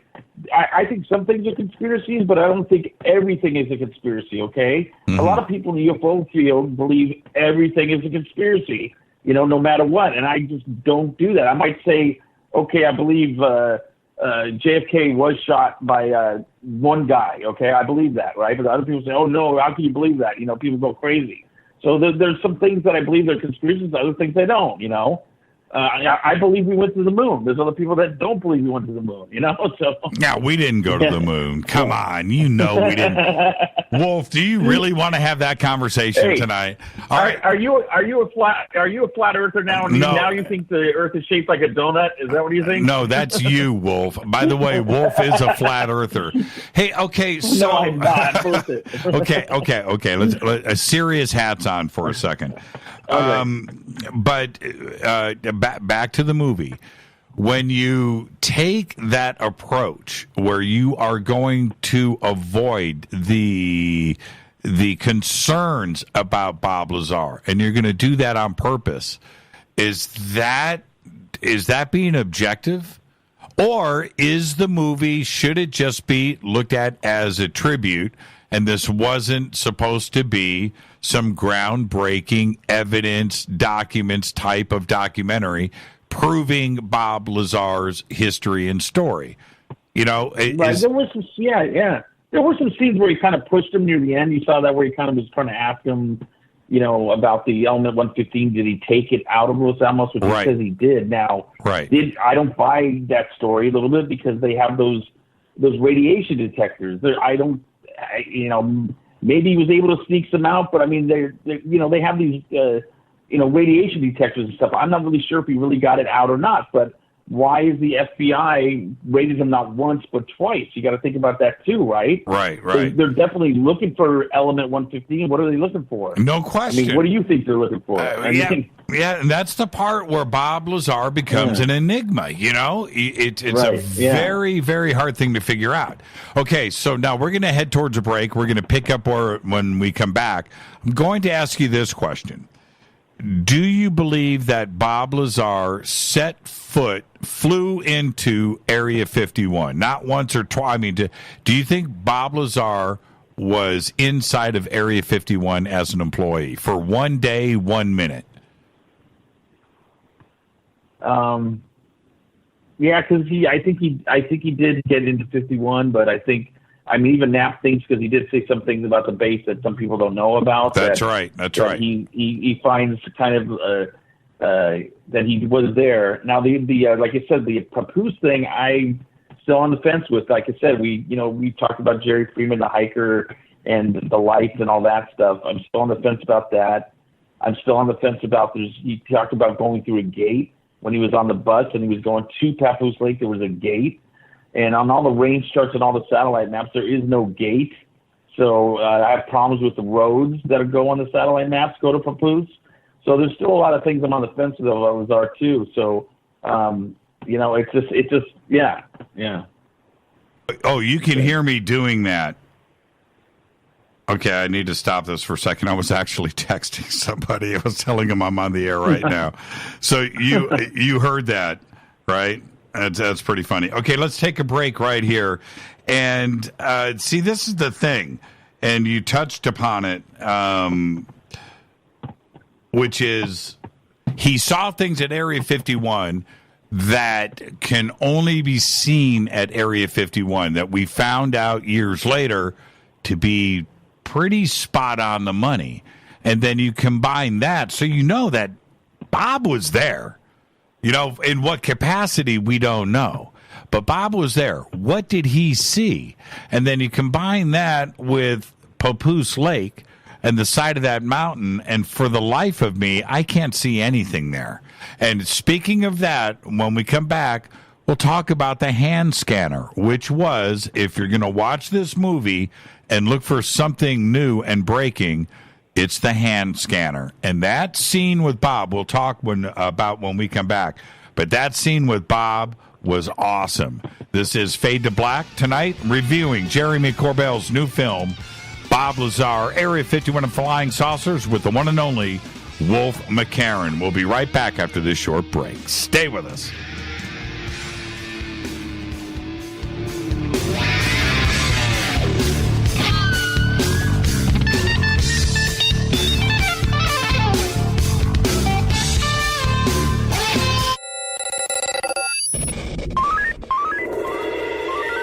Way out here, we listen to Jimmy Church. You're listening to Fade to Black. Always on the edge of the hottest alternative talk. Jimmy Church with Fade to Black. KGRARadio.com. ¿Qué tal, mis amigos? Yo soy Mario Carson, el tiburón, y los invito para que escuchen a mi buen amigo Jimmy Church Radio. ¡Claro que sí!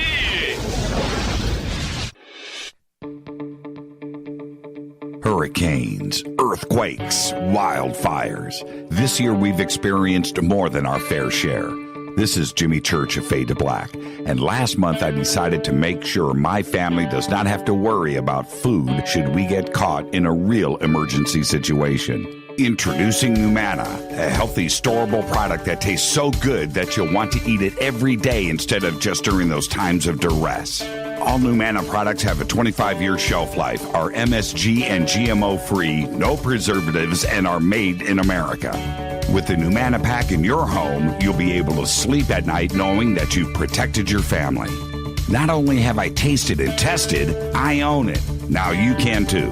Just click on the Numana banner on JimmyChurchRadio.com and use the promo code Jimmy when you order. In addition to a discount, we'll send you an autographed Fade to Black t-shirt.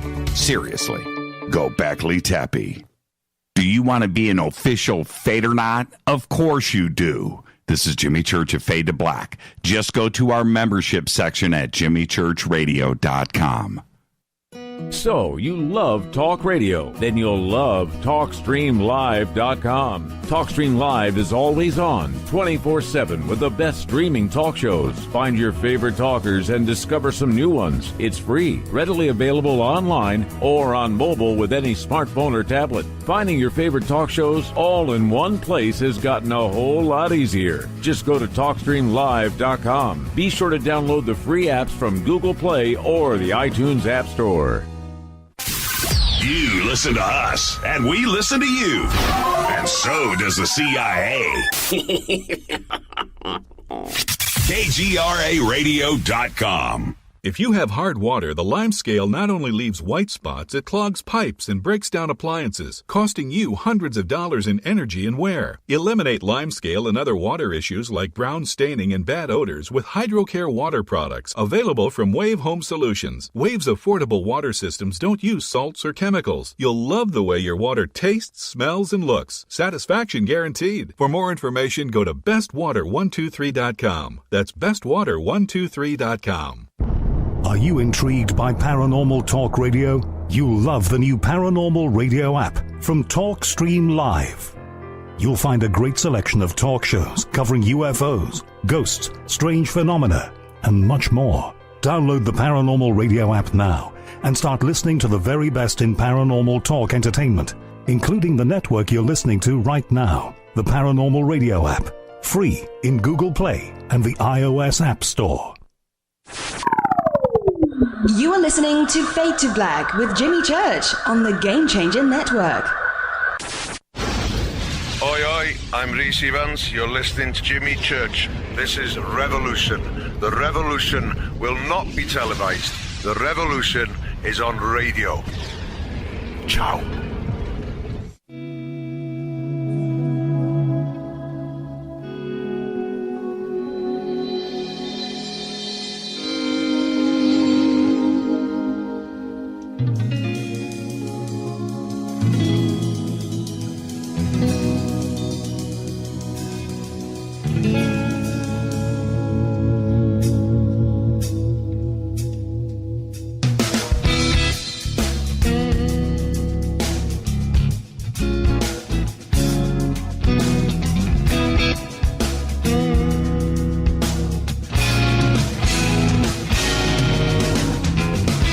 Welcome back, Fade to Black. I'm your host, Jimmy Church. Tonight, we're doing a review of Jermey Corbell's new film, Bob Lazar Area 51 and Flying Saucers, with Wolf McCarron, who attended the premiere with me, sat with me last night at the Ace Hotel and the Ace Theater in downtown Los Angeles.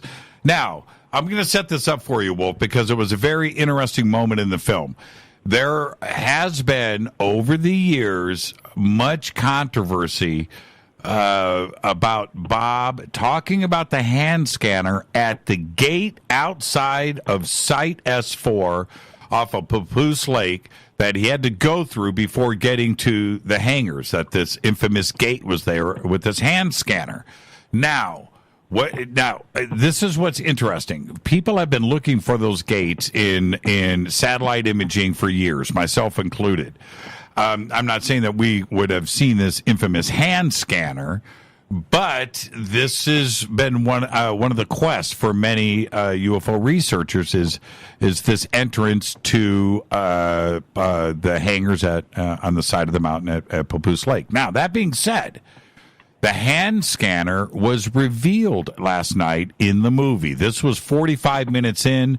This is the moment that I was talking about where we waited 45 minutes for something to happen in the movie, and we got it, and it was a big emotional moment. Now, what did you think about that when Bob looked at the photographs of the hand scanner and his reaction? Take me back. I want your thoughts on that. It was pretty dramatic. No, I thought it was pretty cool because, he looked at it. You could tell he was emotional about it at the first time he saw it, and he kind of captured that on the camera. But he kind of you could tell Bob kind of got busted up about it, and he kind of felt some confirmation there a little bit. I felt he seemed a little bit happy about it. Yeah, that's exact. Those are the words that I used. That he seemed to have a moment of peace, right? Really, you could see the relief, and he was happy. Bob, throughout the movie, is not a happy guy. He's pretty upset about how his life turned out. Understandably so. I mean, he's been scrutinized for the better part of 30 years. But that was one moment in the movie where you felt really connected to Bob, and it was like finally, after 30 years of just people dragging me through the mud, he finally, now is that proof enough to lift Bob up and just take everything else at face value? No, it's not. But it was a good moment in the movie. It's probably one of the best moments there. Yeah. Yeah, it was. I remember hearing about the hand scanner. Well, we all did, and trying to visualize this. And when you go back that far into technology, right, to 1990, 91, 92, when you were hearing about this, that was stuff that was in movies. Cheap movies too, not even it was just something that wasn't talked about. That was really advanced technology, but he talked about it and he stuck by it. And then somehow Jermey was able to find pictures of the actual hand scanners that were used at Area 51. Yeah, and what's interesting too is a lot of people don't know this about me, but when I was in my dad worked at Northrop Aircraft, okay. And my dad was an accountant there, and I had a summer job there when I was like 18, and I had to go through a scanner thing like that too. But it wasn't that exact same scanner. God, I can't remember the year when I was 18, but I think then they would look at my face like on camera, and I had to put my badge down. I don't remember putting my hand down, but I didn't work anything secret, but it was just, access to to get in. I remember I did have to put my badge down or something like that. But it looked nothing like that, and that was probably when I was in high school. So that was probably like, that was probably like 82 or 83. You know what I mean? There was, again, this is spoiler alert stuff, but I do want, if you haven't seen the movie, when you get to these certain key points, like this hand scanner section, you really need to just take the moment and absorb it and just let it all, take it all in, because it's a pretty significant point in the film. And then there is another spoiler alert. I have to do this. There's another point in the film where over the years, not only from Bob, but from John Lear, where Bob said and told John Lear that he had seen his first alien, and that his comment about that, and you can see this in Carrie Cassidy's fantastic interview, that 4-part, I think it's like 4 parts of her original John Lear interview at John Lear's home, where John Lear says, "What?" And he said, Bob said, "Yeah, you never forget your first alien, right?" Okay. Yeah. Well, it went from that testimony to last night in the film, where I don't think Bob was trying to be misleading. I think Bob was trying to set the record straight or whatever. But last night he was very specific that he thought it was a doll. Now, that's a pretty serious backpedal after what we have been led to believe over the years. What do you think about that? Because he was asked that same exact question at the Little Alien Conference in '93, and back then he did mention that it was really quick, a little millisecond, half a second, but he thought he saw something of them, where he glanced at something that he thought looked like an alien, But he said it was so quick. But I don't remember him saying they were putting it in the seat. But he did backpedal on that. So for him to say the stories always stay the same, he did change that part of it. And why do you think? Why do you think he would? Because it's so documented. You know what I mean? It's not like this is third party, third hand information here. This is a well documented statement from Bob, and one of the more crazy parts of his story. Dude saw an alien right through an office window. He said he did it in '93, but now he's kind of backpedaling. But he did it like he said it was like a glance. So I don't know. Maybe you know how you see something like that, like you so fast and you're not sure what it is, and maybe his mind is confused by confabulation. You know what I'm talking about? So. And how do we? And maybe he had to change it in his mind to see if he was really seeing that, because you know how some people take things in their mind and change it, like if you were raped really young or whatever. You know what I mean? There's your mind kind of changes to make seem it's like okay, or maybe you wanted to change it to make seem like it's not ET. It's hard to say, you know. What do you think about the view that many are going to take? And it's kind of funny because I'm seeing these comments now popping up in Twitter, but I heard this last night after the film, as we were sitting around and discussing the film with everybody that had just watched it. And one of the comments that kept coming up over and over again is that Bob's mind has been messed with. That there are certain things that have been wiped. He's missing time. There's things now that he's imagining, and some things may be distorted, exaggerated, or taken away. Like there's no real aspect of what's going on right now with him, and we have to honestly take that into consideration. Now that sounds like an extreme, but I'm not the only one saying something like this, am I? No, well, he did talk about, you remember him talking about taking a pill or drinking some unknown liquid, like a pine sol smelling thing? Right. When he was brought back in, when they found out that he kind of breached his, security thing with taking those guys out to, see the UFO and all that. So I think that's when Dennis Mariani, his supervisor, they were scolding him or whatnot, And so he does remember drinking something. I don't know if that drink had something to do with his mind. Like I said, there's so many things that could have happened to him. Was he under some type of MK control, ultra control? I mean, who right? What do we know, right? Well, okay. So now, and not to drive this into the ground, but when he did the backpedal last night with the alien through the window, which he had drawn pictures of this, we have seen the evidence. He's talked about this over the years. It was one of the parts that of his experiences out there that we all identified with. It was it's fantastical stuff. For him to do the backpedal, this is the thing. If you're going to backpedal like that in this documentary, and you're Jermey Corbell, don't you address that head on? In that, say, okay, listen, why change your story? You were steadfast back then that it was an alien. Now you're saying that it was a doll. Right. Are you saying back then that you were just exaggerating for your friends and it got out of control and it got away from you? Right? That's the question that needs to be asked of Bob. Why is he changing his story?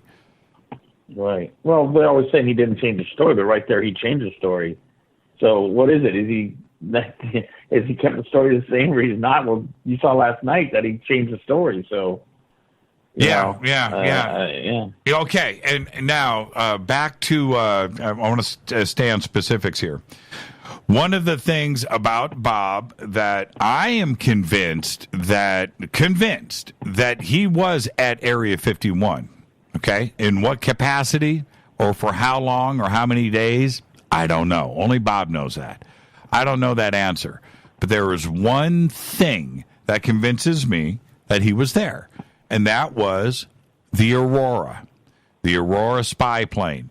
How he described it, how he drew it, how he detailed it, what it sounded like, and where it was, and how it took off.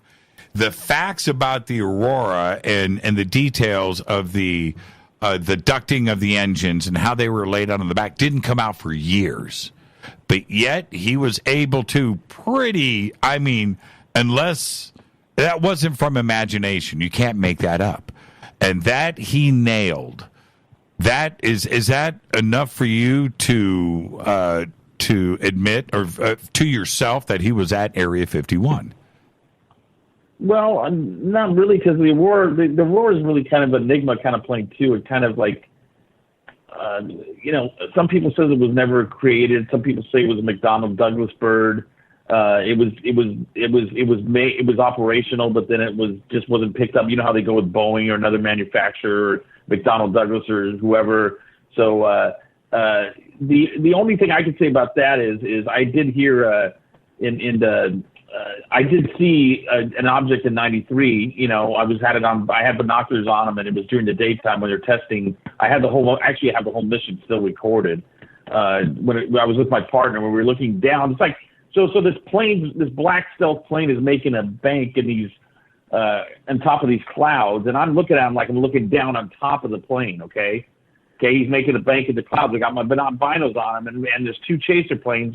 When they always test secret aircraft out there, they always got two chasers, F-15s or F-18s, and I'm looking down on them, and this thing looked like a diamond, almost like a teardrop shape, looked like a diamond. Okay, and this was in '93, and I believe I was looking at possibly the SR-72, which is out now. Okay, so in '93, I was also monitoring the Reapers out there, all the drones coming from Indian Springs and all that stuff. So. But I believe I was kind of looking at, some people would call it the Aurora, but I believe I was kind of looking at the SR-72. And back then they were doing scramjet technology, and now it's the SR-72 is the hypersonic. But and there was one time where I was out there with my partner, and I did hear the sky tear, and it sounds like the sky is tearing, like somebody's ripping the sky apart. I didn't see the plane back at that time, but I did hear it, and that's where they call that the donuts on the rope kind of effect, where they have those pulse jet. Yes, pulse jet. Yeah, and I believe that's what I heard out there at that time. And that wasn't during the same time I saw the SR-72, or I believe it to be SR-72, but that was also documented in a documentary. I forget what show it was on, but it was like in '89. There was a show on where there was a guy named Chris Jones. He was an engineer on like an oil platform, and he was working for like Galveston Key Oil or something. And when he described this thing in this TV show, I go, shit, that's the exact same thing that I saw out there at Area 51 in 1993. Yeah, I remember that testimony. Yeah. I do. I remember that. Well, and getting back to the film. The way that Jermey got up at the front of the premiere and spoke to the audience, and again, he's a really good speaker, orator. He's a hipster kind of guy. Likes to use some pretty tough language and stuff, and all of, and the tats. But sure. He's a good carnival barker, right? He was able to do what I would have done, which is get everybody up and yelling and screaming. And he did that. Yeah, I thought it was good. Yeah, it was good. Well. It was good. It was good. And when part of that delivery was that what you are about to see is going to be the end all. This is it. All questions. Everything's on the table. After tonight, Bob Lazar is and raw team, and it was effective, man. And we couldn't wait for this film to start. By the end of the film, it was very apparent that no questions were answered for the entire film, except for, and it wasn't a question that was answered, the hand scanner.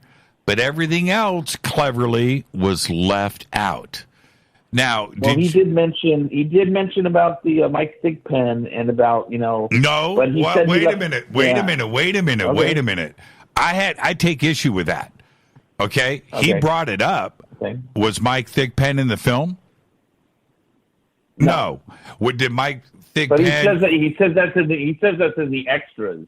There was some audio on the coast to coast of Thigpen talking. That's right. I think that was on the interview. Yeah. But not in the movie. Yes. Okay, and this is critical here. Right. And so you get to the end of the movie and you sit back and you say to yourself, wait a minute, Corbell promised us one thing at the beginning, and here we are at the end, And although it's a well-edited, cool tribute to Bob, everything that you said was going to happen before this movie started, none of it happened. And I don't know. Why should that not be in the movie and be an extra? That makes no sense to me. It should be in the movie. Not at the premiere. You don't do that at the premiere. Don't say it at all.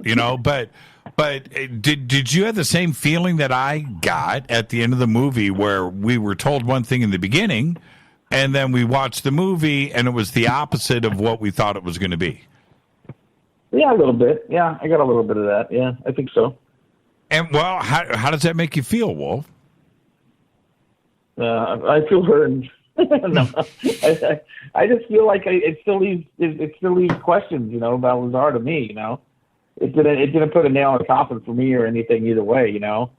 I'm like I said, it actually maybe might have left some more questions. Yeah, I kind of felt the same way. Yeah. So for you, there are two people out there that two kinds of people that are going to watch this film. You're going to have people like me that are Bob Lazar fans, of which I'm one, right? I am. I don't care what people say. I've always said that, and I'll stick to it. I've got questions about Bob Lazar, right? I've got questions, but I think he was at Area 51, and I think he saw things. So there's that part.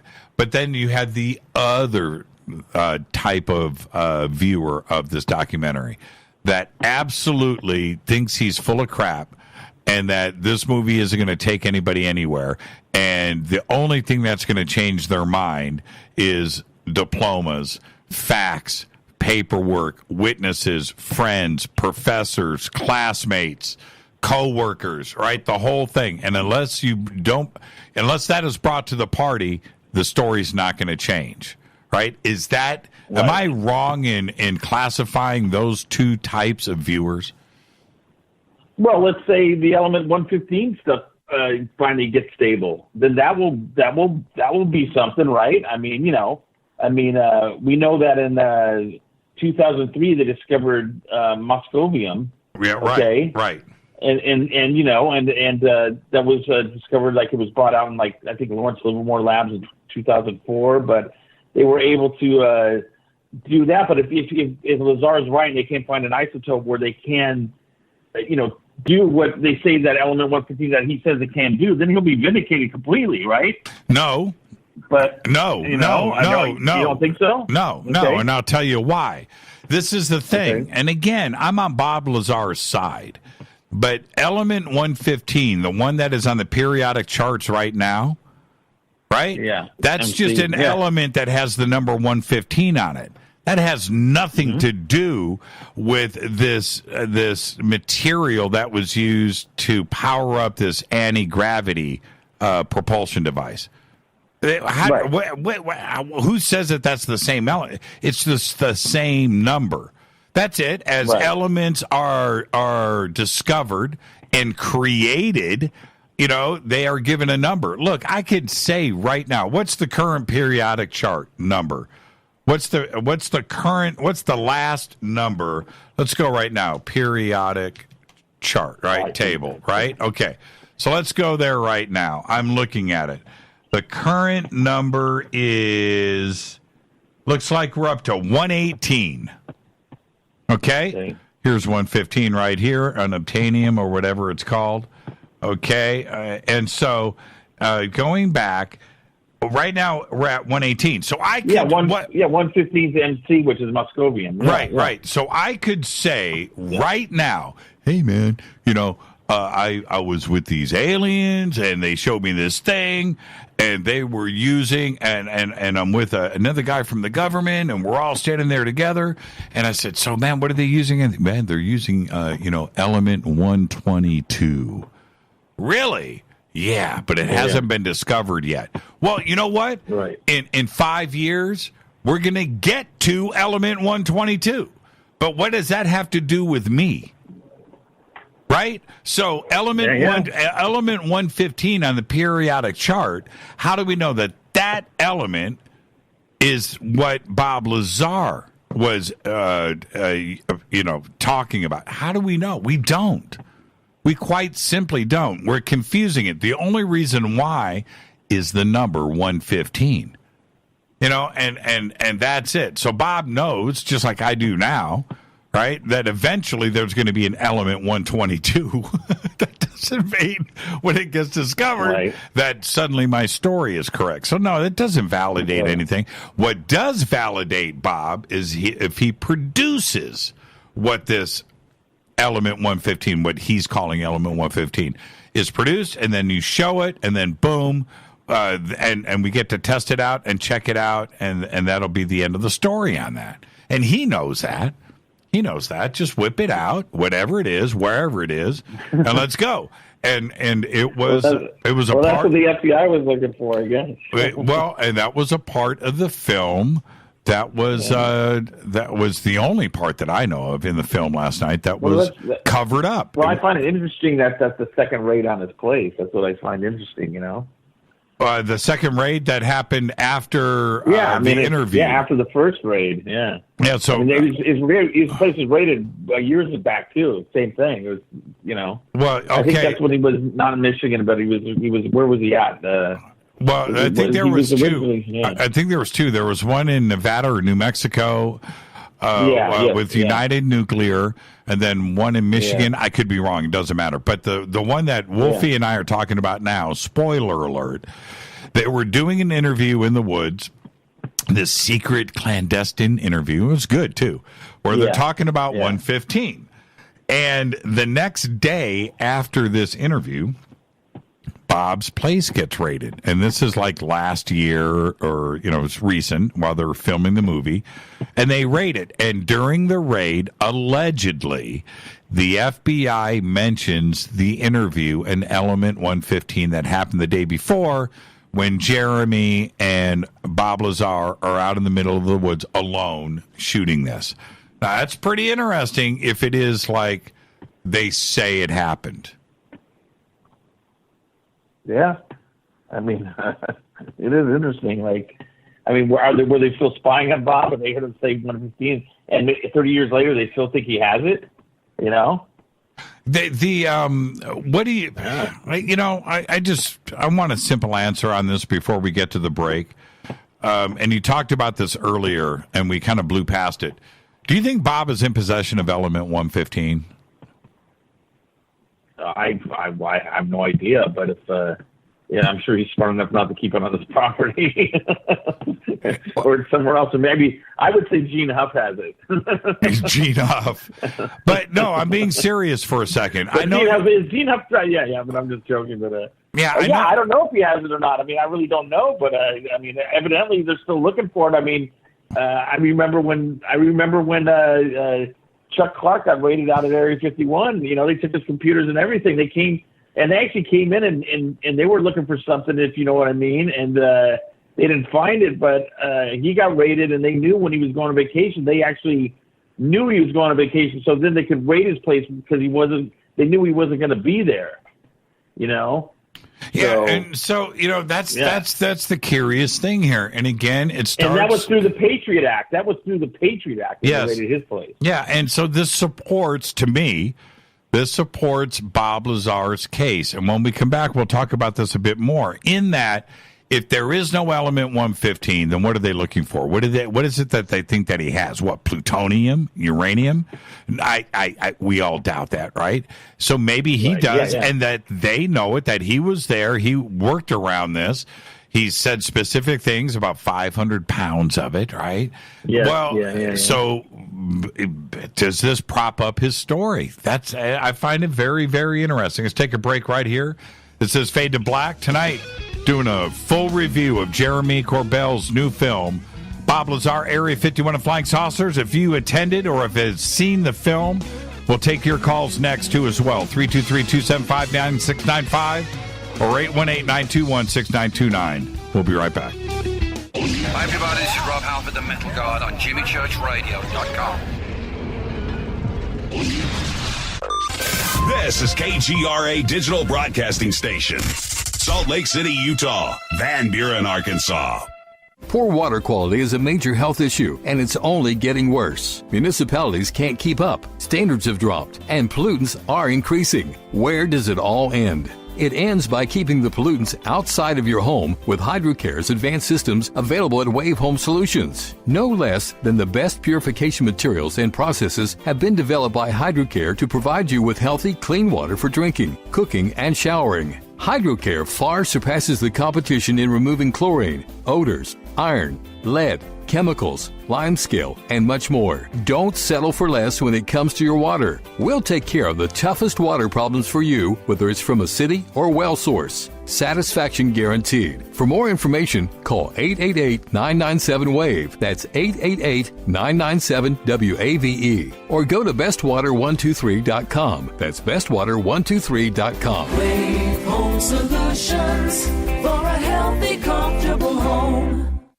Your contact for current news and trending topics. KGRARadio.com. Does your basement or crawl space have a damp, musty smell? Well, watch out. That's a sign of too much moisture and not enough ventilation. And that can mean increased mold growth and the buildup of harmful toxins and gases. Don't bother with a dehumidifier. It just circulates the same unhealthy air. Now there's a better way to remove these dangers and odors. It's with the computerized Wave Moisture Control Unit that reduces moisture and expels pollutants. We replaced our old dehumidifier with the Wave unit, and in only 3 weeks, our basement is dry and the musty smell is gone. Wave units require no maintenance, no buckets of water or filters, and costs only pennies a day to run. Breathe better, live healthier with an affordable, no-maintenance Wave unit. Call 888-717-WAVE, 888-717-WAVE, or visit dryhealthyhome.com. Dryhealthyhome.com. Ride the wave. Wave Home Solutions for a healthy, comfortable home. This is Jimmy Church of Fade to Black, and I only drink Fade to Black blend coffee from Rivermoon. Just click on the Rivermoon Coffee banner at jimmychurchradio.com. Promo code F2B Blend. So are you tired of being tired? Well, then it's time to get the tea. Hey, it's Lisa here to tell you about this all-natural, all-organic tea I've been drinking that has had great results for over 20 years. It's called Life Change Tea, and it's specially formulated to help detoxify and cleanse your kidneys, liver, colon, and blood all at once. The colon is one of the most ignored organs in the human body. The faster that waste is eliminated from the body, the less time that waste sits in our intestines, spreading toxins to our bloodstream. This tea helps cleanse chemicals caused by outside intruders from our entire digestive system. And get this, weight loss can be a side effect. And with continued use of the tea, you can experience clearer, healthier, younger looking skin, increased energy, and a happier outlook on life. So if you're tired of being tired, get the Life Change Tea at getthetea.com. That's getthetea.com. And like me, you'll be glad you did. Did you know that when you're on the road with limited data or Wi-Fi available, you can still listen to every minute of Fade to Black by just calling 605-562-4482. No smartphone, app, or internet needed. It saves your data plan and no extra cost if you have unlimited minutes. Just call 605-562-4482. You can listen to me, Jimmy Church, on any phone, anytime, anywhere. Go Beckley Tappy.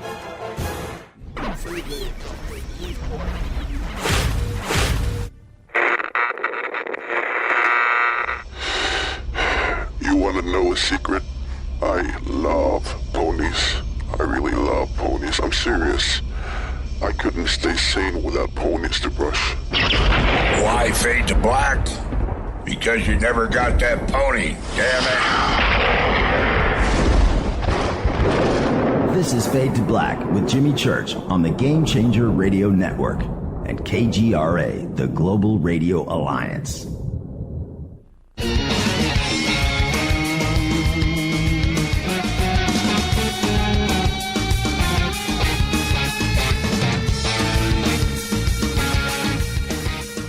Okay, welcome back. Fade to Black. I'm your host, Jimmy Church, tonight reviewing the new Bob Lazar movie from Jermey Corbell called Bob Lazar Area 51 and Flying Saucers. Doing this tonight with Wolf McCarron. We're going to jump into a different subject on the film now. certainly one of the most controversial parts, which is his educational background and MIT and Caltech.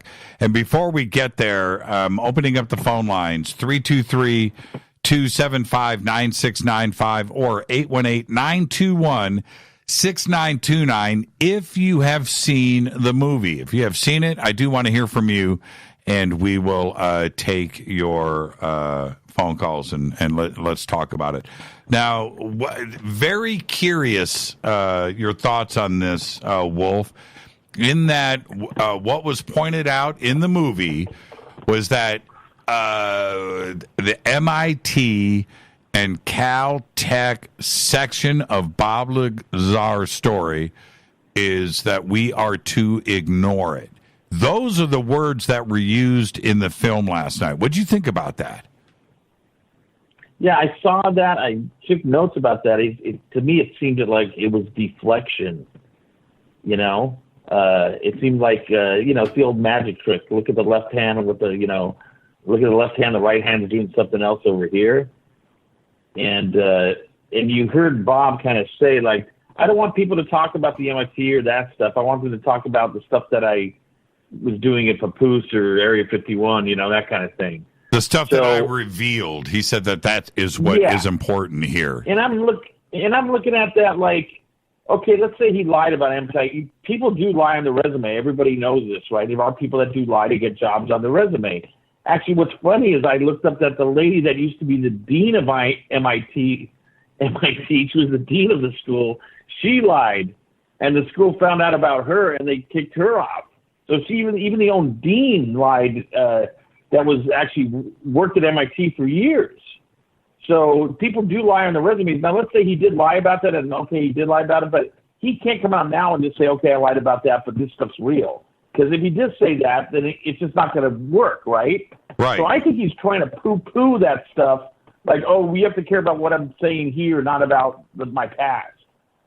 So because he doesn't want, if he admits that he lied about it, then it ruins the whole story. You know what I'm saying? Why not, certainly in this movie last night, okay, why not produce a diploma? See, this is the thing. Okay, look, I don't care where I went to school. I went to so many elementary schools, I have forgotten some of their names. Okay, so I understand that. But every school that I went to, every class, I know every teacher in a general sense.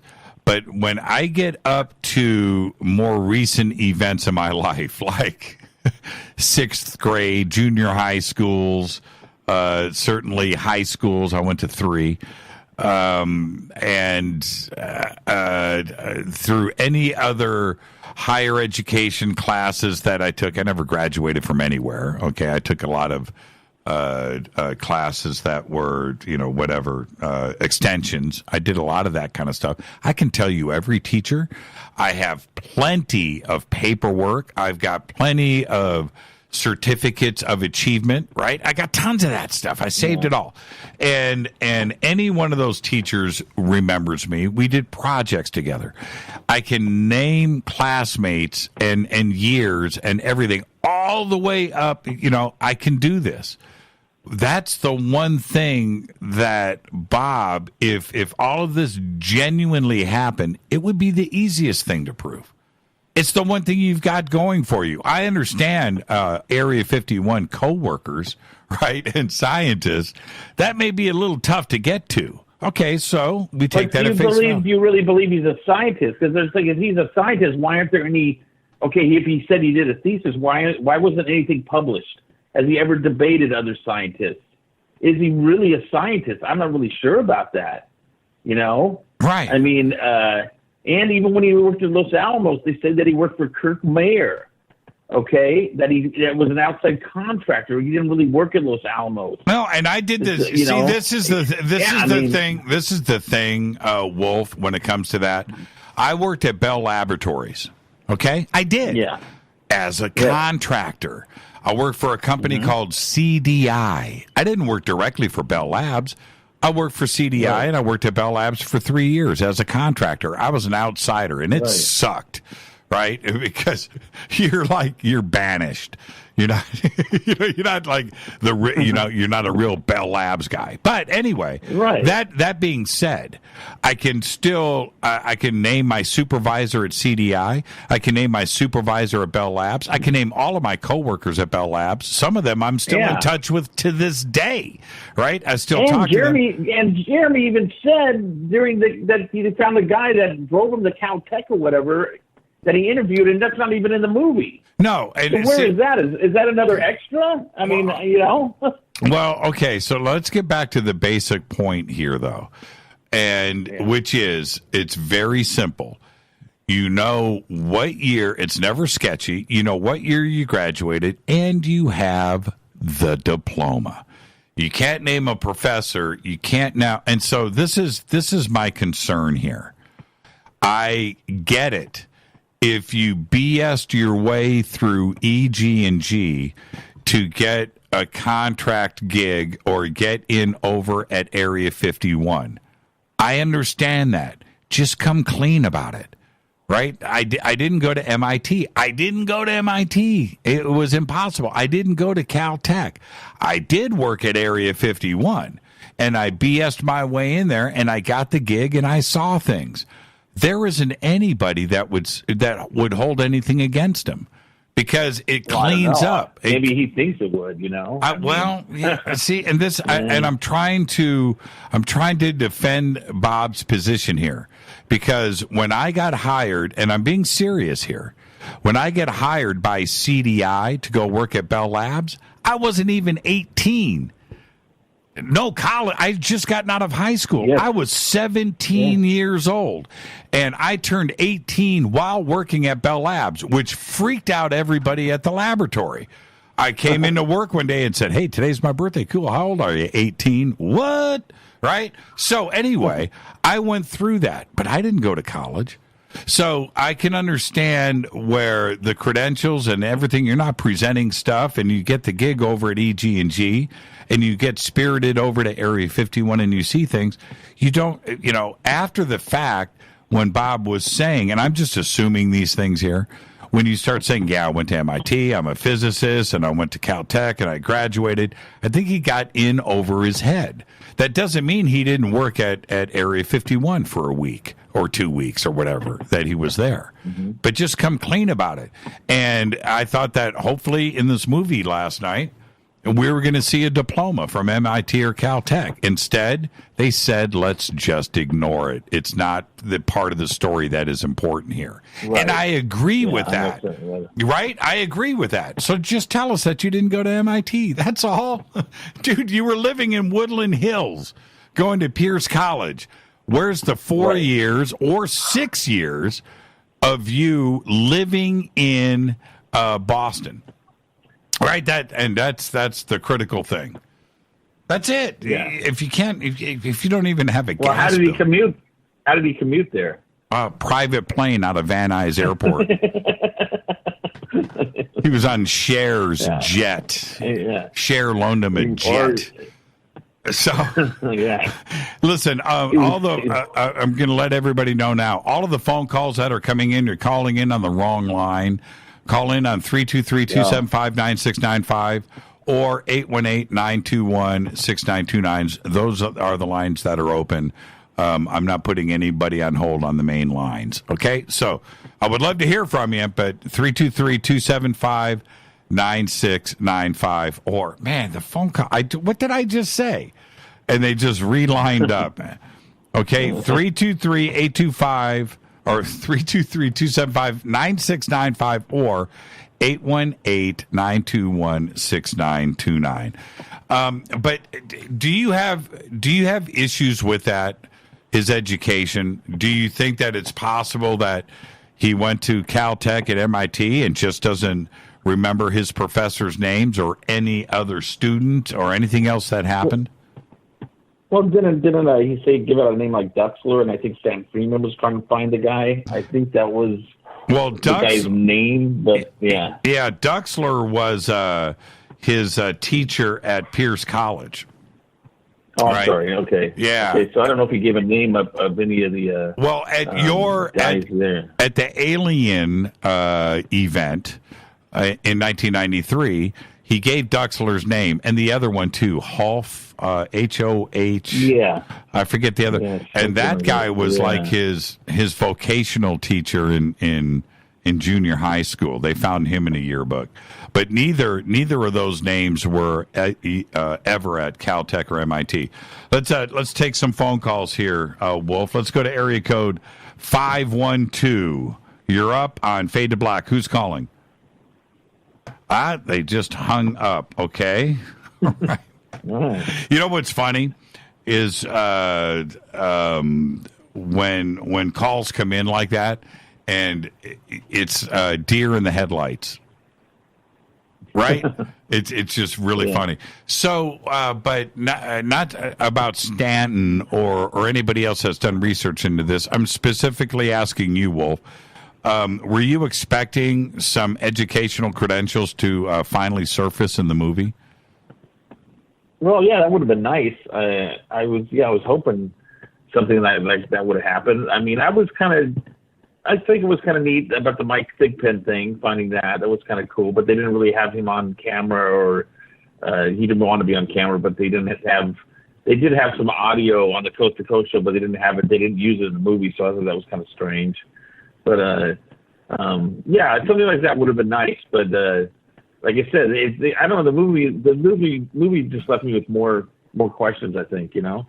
What do you think when we look at these movies that have been released lately, where they seem to be focused on the opposite of you or I, in that a movie would have to have a lot of information in it for you to go, whoa, I didn't know any of this. Right? It would have to be just a crazy amount of just secret, never revealed before stuff. And I understand that. But these movies seem to be dumbed down quite a bit. Is it done to just get this subject out to as many people as possible?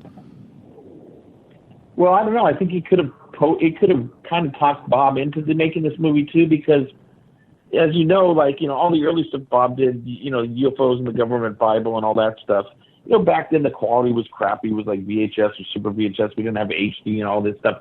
And it's been 30 years, and as well as I do, they can take movies every 10 years. They just came out with Robin Hood, and every 10 years they can make another Robin Hood because, people, the age range changes all the time. So they can always rehash everything like every 10 years. So maybe Lazar just thought hey, it's been 30 years. I want something to just, I'm gotten older and I just want to put it out there again. So maybe a newer generation can know who he is about it too, and then just put it out that way. But I think it will give it to a lot of the people that didn't know about him, especially the Ancient Alien people, fans or whatever that knew nothing about it. It'll give a different take and a different spin, and they'll kind of know who Lazar is. And so it gives them a little bit more, like a newer outlook on the whole thing, So that's interesting that you say that. Maybe he had to be talked into this, because that is always, I think, it's on the front of everybody's mind. Why now? Why is Bob coming out now? What's the end? What's the end game? What's the end game? Right. I totally agree with that. Let's go to area code 323 right here in Los Angeles. You're up next on Fade to Black. You're live. Jimmy Church, Alex Mistretta. Hey, Alex. Hey, my buddy Alex. How you doing, buddy? Oh, man. I feel like I've been seeing you guys in forever. Yes. Alex, welcome. Welcome to the show, my friend. And, thoughts after the movie last night. And, again, I haven't seen you since right before the movie. I didn't even see you after the movie, so... it's my first chance to ask you. What did you think? I thought it was a nice homage to Bob Lazar, and it was a good George Knapp documentary. But again, I mean, I think I agree with everything you've been saying, and I hate to agree with people, as you know. Especially me. We're not... and Wolf, especially. Yeah, right. But we're not the target audience for this. I think it's more for, I don't want to use the word fanboy negatively because it's not, but I think it's more geared towards, I think, people that they're fanboys. They're like, want to be entertained, that, have been following Bob Lazar for years and they love the guy. But from a research standpoint, we didn't really get anything new. And I don't know if it did anything to advance the story in a positive direction or a negative direction, Did and coming away from the film, and I understand all of that, Alex, but for you personally, did you understand what Jermey was trying to do for this? Because you have an opportunity. You got friggin' a living legend, right? You got Bob Lazar. Yeah. The enigma that he is. You have an opportunity here to literally hit a home run, right? Straight to the moon, right? Yeah. Was that opportunity missed? Yeah, I think so. I like Jermey. I've met him, just once. He's a nice guy. I think he's talented. Yeah, he is. But I think he got overwhelmed with his love of the subject and Bob Lazar. And, obviously this movie has been in his head for years, I don't know. Yes, maybe it 20 has. years or so, whatever it was that he said. Sure. And I think he's not able to be objective at that point. And I think I got lost. And I think he got lost in the project on some level. And I want to ask you some direct questions. And you've been researching and been a part of this community for forever. And I say that as a term of endearment, but you've been doing this for a very long time. Yeah. And I respect your opinion, even though it's very rarely correct. But that being said, and this audience needs to know that Alex and I and Wolf. Hey, I'm the voice of reason over here. I'm the voice of reason. We have stayed up till 2, 3, 4 o'clock in the morning, many nights, debating all of these issues, and nobody's been a clear winner. So with that, do you think that Bob Lazar set foot onto Area 51? Absolutely, 100%. Okay, so we have a problem here, don't we? Because we've got that, and then we've got everything else. It's like, Alex, what do we do with this, and how do we fix it? I don't know how to fix it. I think Bob Lazar was very carefully selected, and they knew ahead of time these problems were going to arise, or they wanted these problems to arise. It's just another form of disinformation, I think. It doesn't mean that he wasn't there and he didn't get to work on, whatever he worked on. But I think this was very carefully planned, and I think the whole thing in some ways was a little bit of a setup from the get-go. At least that's my take on it. And what do you think? And I want to continue this because we're going to head towards a break, and I want to keep this up after the break. Alex, what do you think the significance of Bob Lazar and George Knapp has been for this UFO community? What do you think the significance has been? I think it's one of the strongholds, one of the base for this community. I think every so-called whistleblower that has come after Bob Lazar, from Burich, who I think was full of crap, to the Corey Goods and Emery Smith of today. This was the beginning. This started all of that. And I don't think you can. It's one of probably the top 3 most important events in UFO history. I think, you get Roswell, you get Bob Lazar, everything else kind of came after that and evolved from that. A lot of mythology, I think, evolved out of that, unfortunately, but also, a lot of people started with Bob Lazar. I remember when that story first came out, it blew my mind, right? Right. It just literally just blew my mind. I was like, what? This guy, worked on alien tech. I never heard that before, right? So, and that's, one of the stories that got me started. But unfortunately, it, like anything else, you have a core of truth, and, mythology starts getting built around that.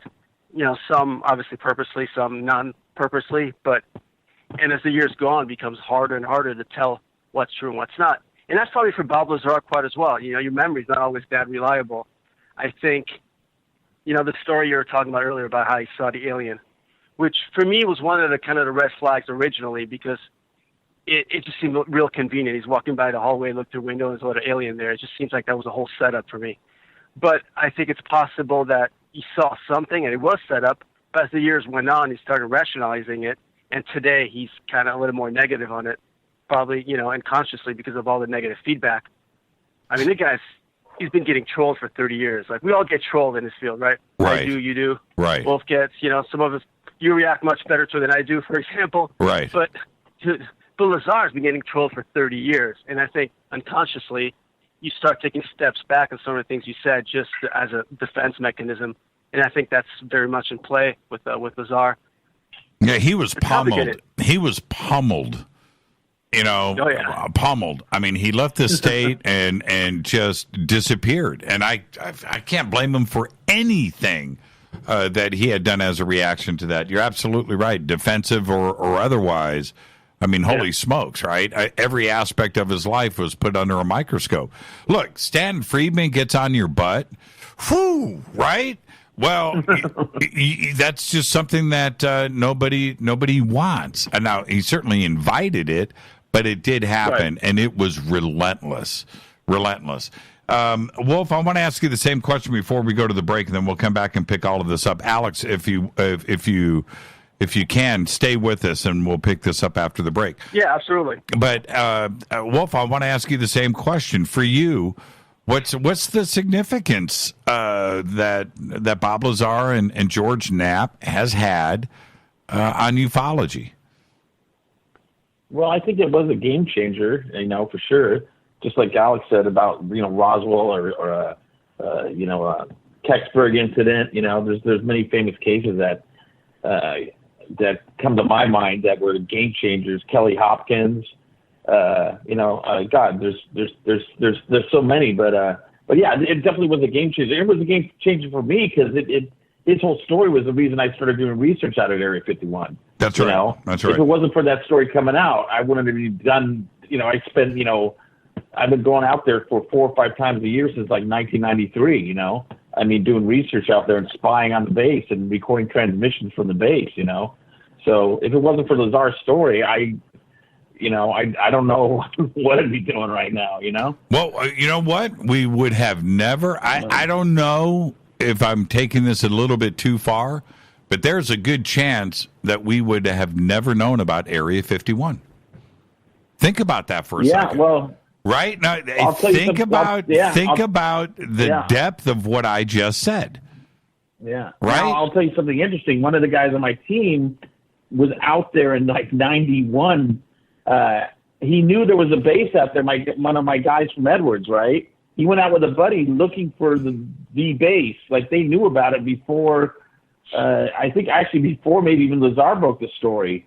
And he told me that they went out looking for it. They got as far as they actually passed Rachel and went on the one peak before Tonopah, and they passed Groom Lake Road and all that stuff. They kind of knew, we're kind of in the vicinity, but they didn't find that base. They didn't know where they were at. But he told me the story back when they went out there, like in 1991 or something, or 1990. So they were looking for this base. They knew one was out there, but they couldn't find it.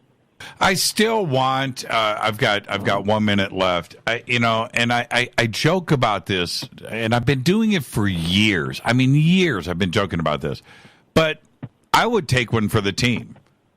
I would go out there and get arrested.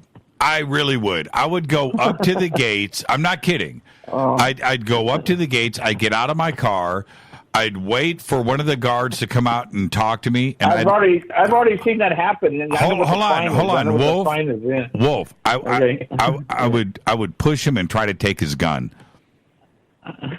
Well, that's what I would do. No, I mean, I would get shot pretty much. I know. But if you want me to go out there, and videotape your death. I mean, yes, I'll record it for you. Rita's like, the texts are already coming in. Don't even joke about this. She has said to me many times. Jimmy, do you know there were guys that I worked with that every time I told them I was going out to Area 51, they were pissed off at me because they always thought Wolf's not coming back. Like. They always feared when I was leaving to Area 51. They thought I'm never coming back. Well, and see, this is the thing. This is my wife, who I love with everything that I have. But she goes, I'm not bailing you out of jail. I was like, and I'm talking about 5 years ago, when I started talking about this, and I'm okay with it.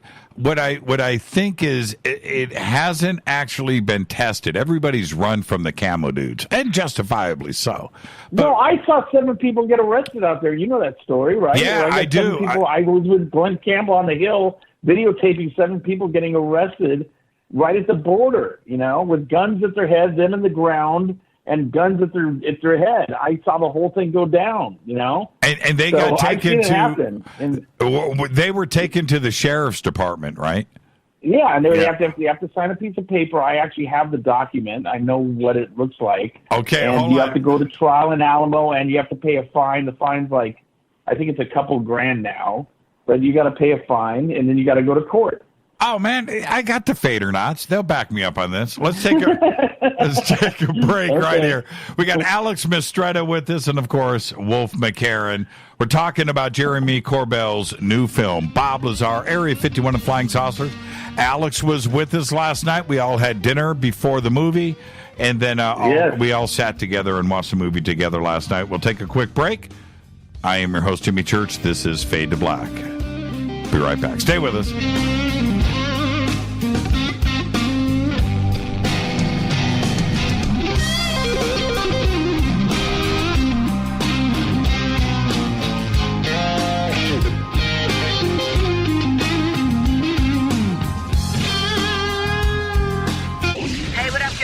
Vivica Fox here, and you are listening to my boy, Jimmy Church, on JimmyChurchRadio.com. Despite popular opinion, reading a book will not make you smarter. But listening to Jimmy Church will. Hurricanes, earthquakes, wildfires. This year we've experienced more than our fair share. This is Jimmy Church of Fade to Black, and last month I decided to make sure my family does not have to worry about food should we get caught in a real emergency situation. Introducing Numana, a healthy, storable product that tastes so good that you'll want to eat it every day instead of just during those times of duress.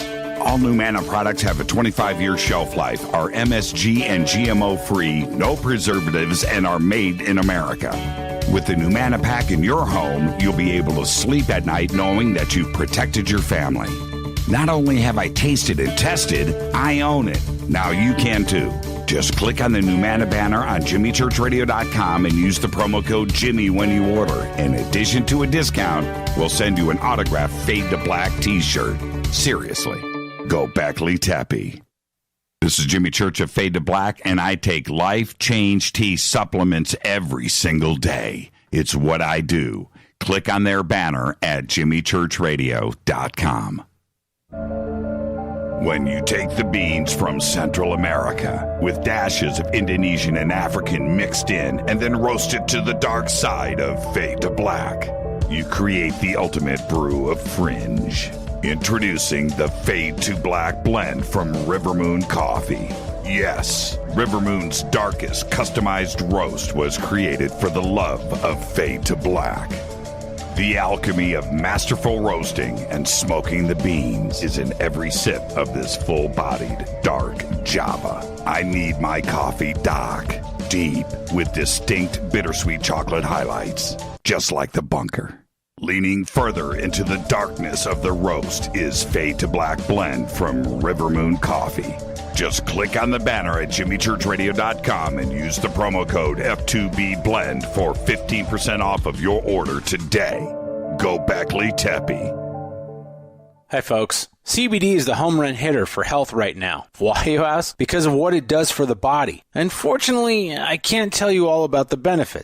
There's reasons. Do your due diligence and log on to AncientLifeOil.com. That's AncientLifeOil.com. Ancient Life Oil uses organic ingredients and is blended in coconut oil for some of the best benefits. Legal in 50 states and non-psychoactive. Log on to AncientLifeOil.com. That's AncientLifeOil.com. This is Jimmy Church of Fade to Black, and my family is safe because of Numana Emergency Food Storage. Just go to the Numana banner at JimmyChurchRadio.com.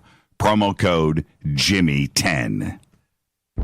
Are you intrigued by Paranormal Talk Radio? You'll love the new Paranormal Radio app from TalkStream Live. You'll find a great selection of talk shows covering UFOs, ghosts, strange phenomena, and much more. Download the Paranormal Radio app now and start listening to the very best in paranormal talk entertainment, including the network you're listening to right now. The Paranormal Radio app, free in Google Play and the iOS App Store. Erica, Brittany, Gabby, and you're listening to JamieChurchRadio.com. It's not a lifestyle we chose. We were born this way. KGRARadio.com.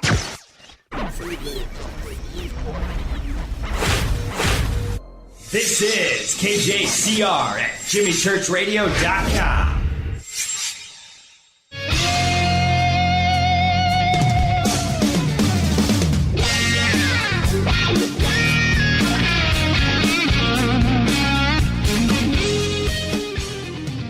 All right, welcome back. Fade to Black.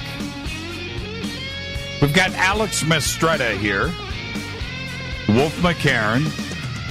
We are reviewing Jermey Corbell's new film. We watched it last night. We all attended the premiere downtown Los Angeles at the Ace Hotel, the Ace Theater, for Bob Lazar, Area 51 and Flying Saucers.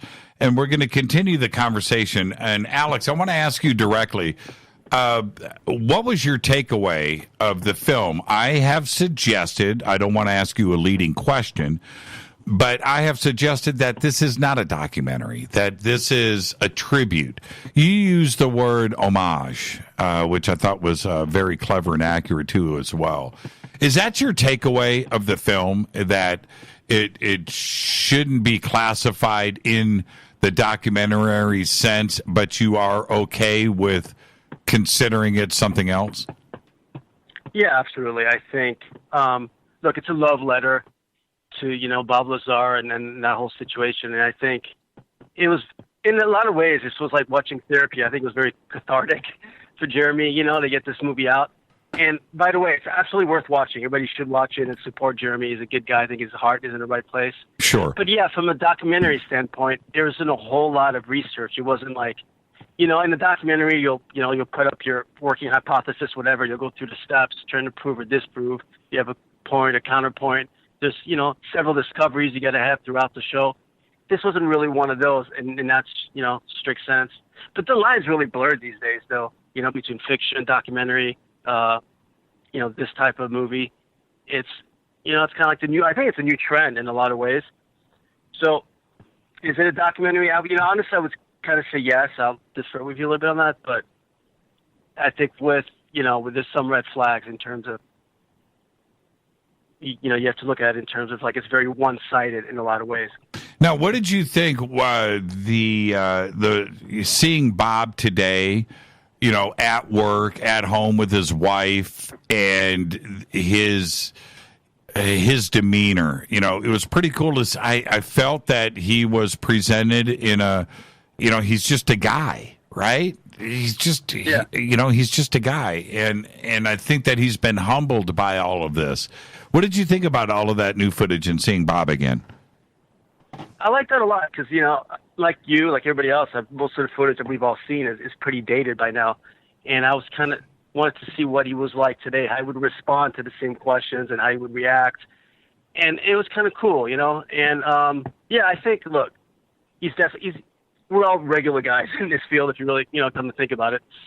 And seeing the humanity, seeing the human side of him kind of like demystify him a little bit. And for me personally, that becomes his story because they're more believable because he's just a regular guy, not this mythological symbol from, 20, 30 years ago. Mm-hmm. So I like that part, in that sense. And he comes off, very believable. He always has, I think, to me. If you just, based on just watching his account, if you don't, without any background research, he's a hard guy to discount. He really is. I did what everybody did. I watched over and over again every piece of video footage. I've seen it. I don't even know. Dozens is not the right word. Maybe, hundreds of times. And I've tried to catch him, right? Tried to catch him. Yeah. I've never been able to do that. I never had an aha moment where I backpedaled and started to discount Bob. And I know that there's people out there that are going to go, Church, you're just off your rocker. It never happened. I don't get that feeling, and I never have. And then at the same point, with if I had a friend that was like Bob, where there was a side of him that I believe and I trusted, and another side where there were so many red flags and questions about his character and about his past, that I would throw up my hands and go, dude, you're full of crap. You know, you can't have it both ways. I don't do that with Bob. And I don't understand why that I'm so willing to give him a pass card, but I am, and so is everybody else. Yourself included, Alex. I mean, you're one of the hardest guys to get to get you to change your mind or anything else. You're one of the toughest when it comes to this kind of stuff.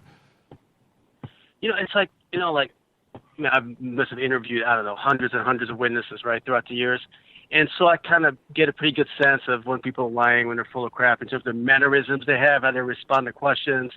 You know, I've had a lot of experience with it. And with him, I just can't find fault in the way he delivers his material and the way he talks. It drives me crazy because it's this weird dichotomy where we all want to believe him, all of us. Well, first of all, we know somebody worked there, somebody works at the alien craft somewhere. It happened, right? Mm-hmm. So it might as well be him. But we all want to believe him so badly because it's so cool. And every one of us that's in this field, and if you disagree with it, you shouldn't be in this field, want this to be real, want this to be true, because we all want validation of this phenomena, right? So you want to believe him so badly, but on the other hand, you're right, there's so much discrepancy in some of his accounts, mostly with this background. And so it's like, he's like the Castaneda. I know, Carlos Castaneda. Yeah, totally. And see, there's another thing. I have, like most of us, I have a pretty keen ability to look at somebody and call BS, right? I will, if somebody even goes down that road with a little bit, just a little hint of it, they're a canceled check. They'll never be able to get it back with me, right? And there are, not without naming names right now, but there are certain personalities in ufology that are canceled checks. And they became a canceled check with me very quickly. With Bob, I've been doing this now for 30 years with Bob, and he's not a canceled check. I've been waiting. You know, I cannot believe that, but I don't see it in him. And I know I'm going to get knocked and get criticized, but if people are looking at me to discount Bob, I can't do it. With everything else that we've talked about, MIT and Caltech, I just don't think he went there. But for some reason, he won't come clean about it. But that doesn't mean he wasn't at Area 51 and he didn't see things. And that's where I stand. Yeah, I agree 100%. Unfortunately, you know, these days we're very much in the extreme mentality where everything, you know, is all in or all out, you know. And he doesn't qualify in either direction. You know, he's kind of like he's one of those middle ground guys in terms of veracity. And I think that's why people respond so negatively at times. It's frustrating. Now, there was something that was missing from the film last night, and I didn't bring it up with either of you. I want both of your opinions. We talked about the alien through the window. That was a significant part of his story. Another, probably bigger part of his story than that was him witnessing the test flight at Papoose Lake. When he showed up, the sport model is out of the hangar and suspended in the air, and he's looking at the distortion around the craft. The craft is there. It's fired up. He doesn't know if it's being remote controlled, if somebody's in this thing flying it. He doesn't know any of these things. But it's his description of what he is witnessing. Certainly, if true, is one of the most important events in all of human history, right? It wasn't even mentioned last night in the film. What gives there? Alex, why do you think that was omitted? I have no idea. That's a really good question. It's puzzling because for all of us, that was one of the initial events that probably, again, blew our minds when we first read about Lazar, you know? Right. And why that wasn't in the film, I honestly have no idea. I got no answer. It's puzzling. It's bizarre. It's such a big event. I mean, the two things I wanted to know about last night was the aliens. I think Jeremy was more concerned about proving Lazar's point, you know? Well, again, why not? This is, if I've got Bob Lazar, right, and he's sitting in front of me and I've got cameras rolling, I want to hear that testimony. I want to hear it. I want to hear it again. Maybe he's remembered something that he hasn't talked about before. Maybe the story's going to change a little bit. Maybe he has something more to add. But we need to hear that story in the 2018 context versus the 1993 version of the story. And for those out there, the audience that has never heard of Bob Lazar before, that is, getting introduced to him for the first time, they need to hear this. It is so important. It was such a significant event in ufology, like Alex said. I don't understand why Jeremy would avoid the issue, Wolf.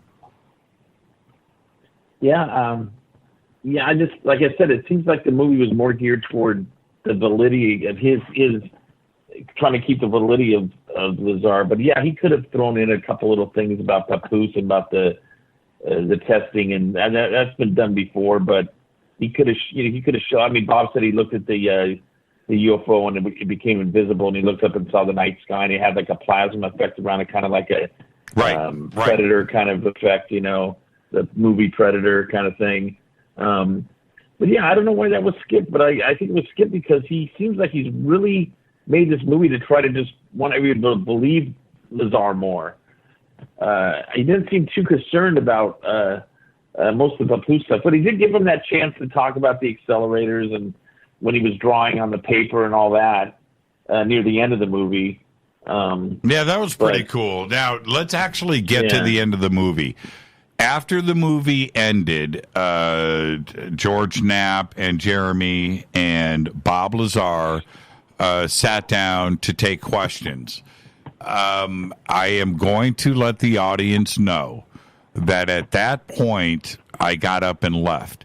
And the reason why I got up and left, not that I wasn't interested, but I needed to use the little boy's room.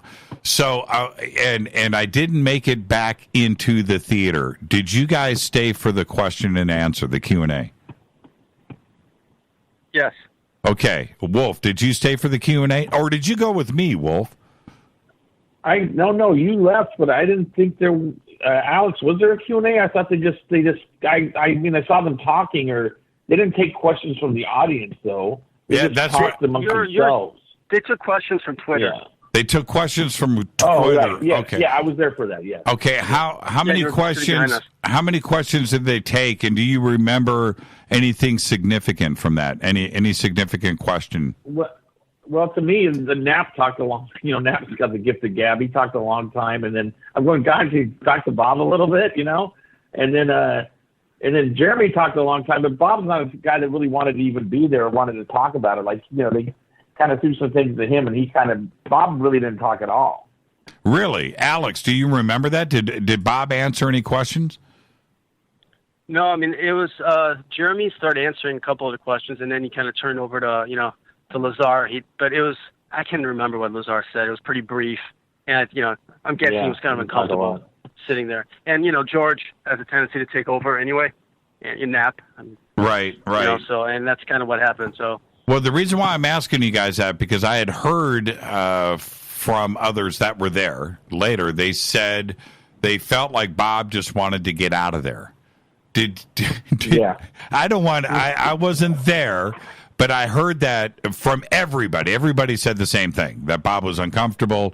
He wanted to get up and split. Is that the vibe that you guys got? Yes. Yes, I got that, yeah. Yeah, completely, yeah. Okay. I trust both of you so much, and I want the audience to share that trust, the circle of trust. How did it end? How many questions were asked? I mean, was it a half hour? Was it 15 minutes? It was like 20 minutes. It was pretty quick. It was pretty quick. Wow. Yeah. And how did it end? I mean, was it an uncomfortable end? I don't want to put a damper on all of this, but it was just like an end. Like, thank you everybody for coming. Thank you so much. And and there were. I mean, the people in the audience that were fans, of course, of Lazar, believe him, were one guy who started yelling out, "Bob, you're a hero," and stuff like that. So there were a lot of people in the audience that were big fans and believed them sight unseen already. Why not take questions from the audience? Normally, you set up a microphone on one aisle, set up a microphone on the other. Everybody gets in a line, and you get to take. That's what they showed up for. Yeah, they didn't do that, but it could have been a lot of chaos. As you know, me and Alex are very experienced with this ourselves. I know you guys do this once a month. And yes. It could go on for days because there's always these people that don't ask questions and want to make statements, if you know what I mean. Yeah. So, I go through that too. That Q&A thing could go on forever. But how did the audience react to that? I mean, it seems like you would almost they were just happy to see Bob. They were happy to see Bob there, and they just, I think it was enough for them. They enjoyed it, and they were just, happy to see him there. And most of the people in it seemed to be, believers of it. So I think the people liked it. Alex? Yeah, I think at the end there were people who were just stoked that he was there and they could see him. I don't think at that point it mattered so much the material, which I guess this is kind of the crowd this was geared towards anyway, right? It was more like we said, kind of an homage to Lazar. So I think people were just happy to see him live. Well, if I would see him live, but most people haven't. If I would have stuck around, you know what I would have done? I would have stood up and yelled out a question, and been just obnoxious. Did anybody attempt to do that? Oh yeah. There was a couple of guys that did that. I yelled out, "Is that Jim Acosta?" Jim Acosta. I yelled that out. Yeah. So people did attempt to yell out questions. There were people yelling, and Jeremy got a little ticked off at him. Was yelling back at him. It was kind of funny. He dealt with the hecklers. Yeah.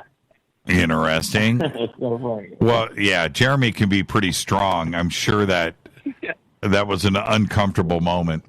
Well, now overall, as we start to wrap up here, when we talk about a review of the film, okay, I want both of you to answer this.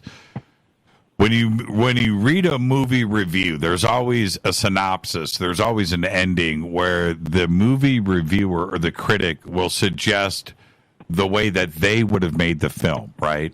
I would have done things this way, or I would have done things this way, and the film would have improved. Wolf, if you could have changed something in the film, what would it have been? Oh, God.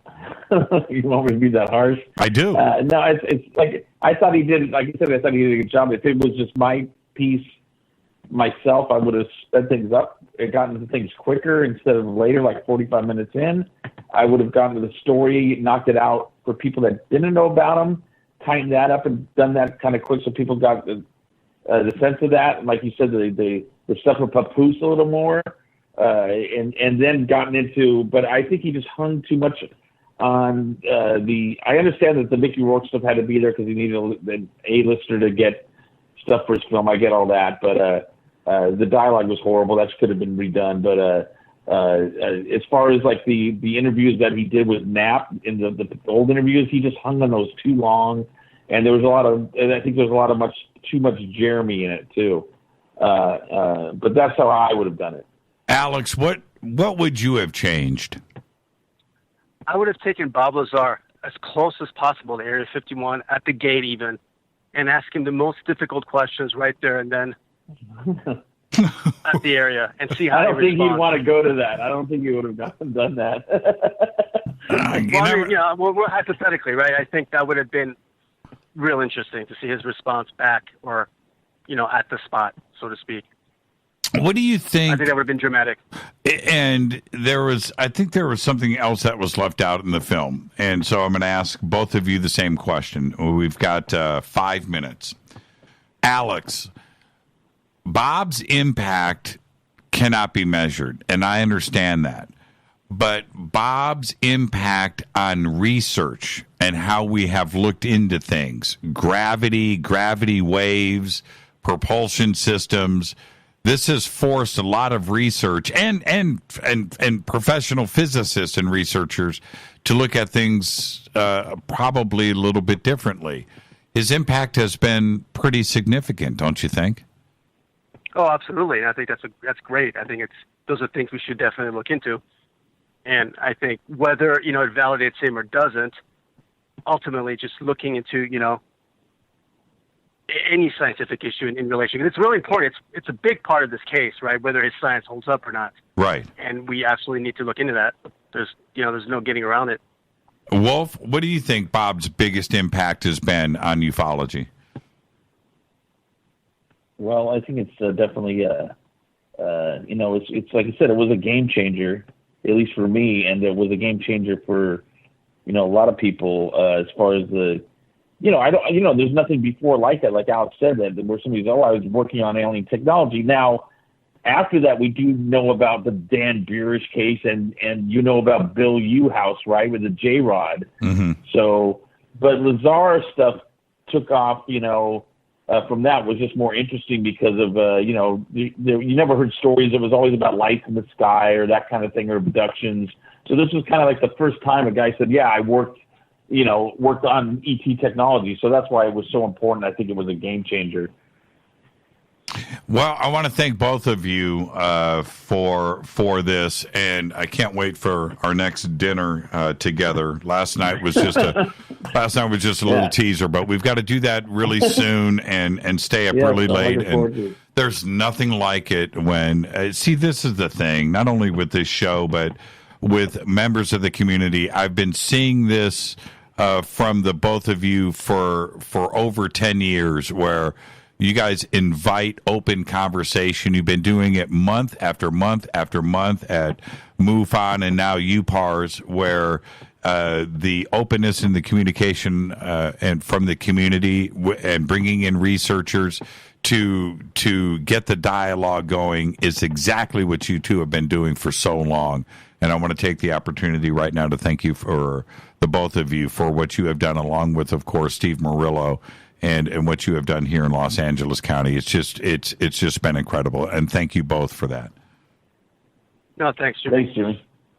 Hey guys, be safe and be well, and we'll be doing chilled vodka here very soon. Thank you so much. Yes. All right. All right. I'm down. I'll talk to you guys. Thank you so much. That's Alex Mistretta. Thank you, Alex. Alex Mistretta and Wolf McCarron. And again, the movie is so worth the watch, and for many different reasons. But I want to say this, that it's worth the watch for if you just go and check out the new Lazar footage.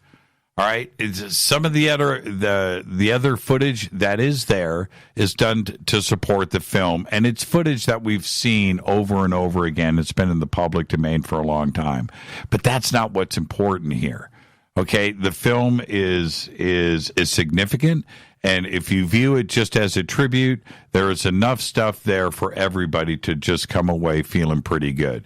If you're going to go to watch the film as a documentary with everything that a documentary is supposed to have, and that Bob and Jermey are going to present all of this new information to just absolutely squash and crush the critics and the debunkers with a mountain of facts and piles of documents and just all this evidence. Well, that's not what this film is about. And it may have been led that way and presented that way. That's not what it is. Okay, but is it worth watching? Absolutely. Go and check it out. Bob Lazar, Area 51, and Flying Saucers. I am your host, Jimmy Church. Tomorrow we got a very special surprise guest. We're going to announce that tomorrow. We can't do it today, and you'll know why tomorrow. But we'll see you tomorrow night here on Fade to Black. And then, of course, Thursday night, Fader Night with Teresa Yannaris and Divine Frequency on the airwaves. I'm your host, Jimmy Church. Fade to Black's executive producer is Rita Camarion. Show is produced by Hilton J. Palm, Renee, Dennis, and Bob. Announcers are Steve Harder, Gene Vitoa, Mark D. Kovar. Webmaster is Drew the Geek. Music, Doug Aldrich. Intro, Spaceboy, spaceboymusic.com. Fade to Black is produced by KJCR for the Game Changer Network, and syndication is KGRA, The Planet. It's broadcast owned and copyrighted 2018 by Fade to Black and the Game Changer Network. It cannot be rebroadcast, downloaded, copied, or used anywhere in the known universe without written permission from Fade to Black or the Game Changer Network. I'm your host, Jimmy Church. Follow me on Twitter at JChurchRadio. Until tomorrow night, I want everybody to be safe. Go Beckley Tepe.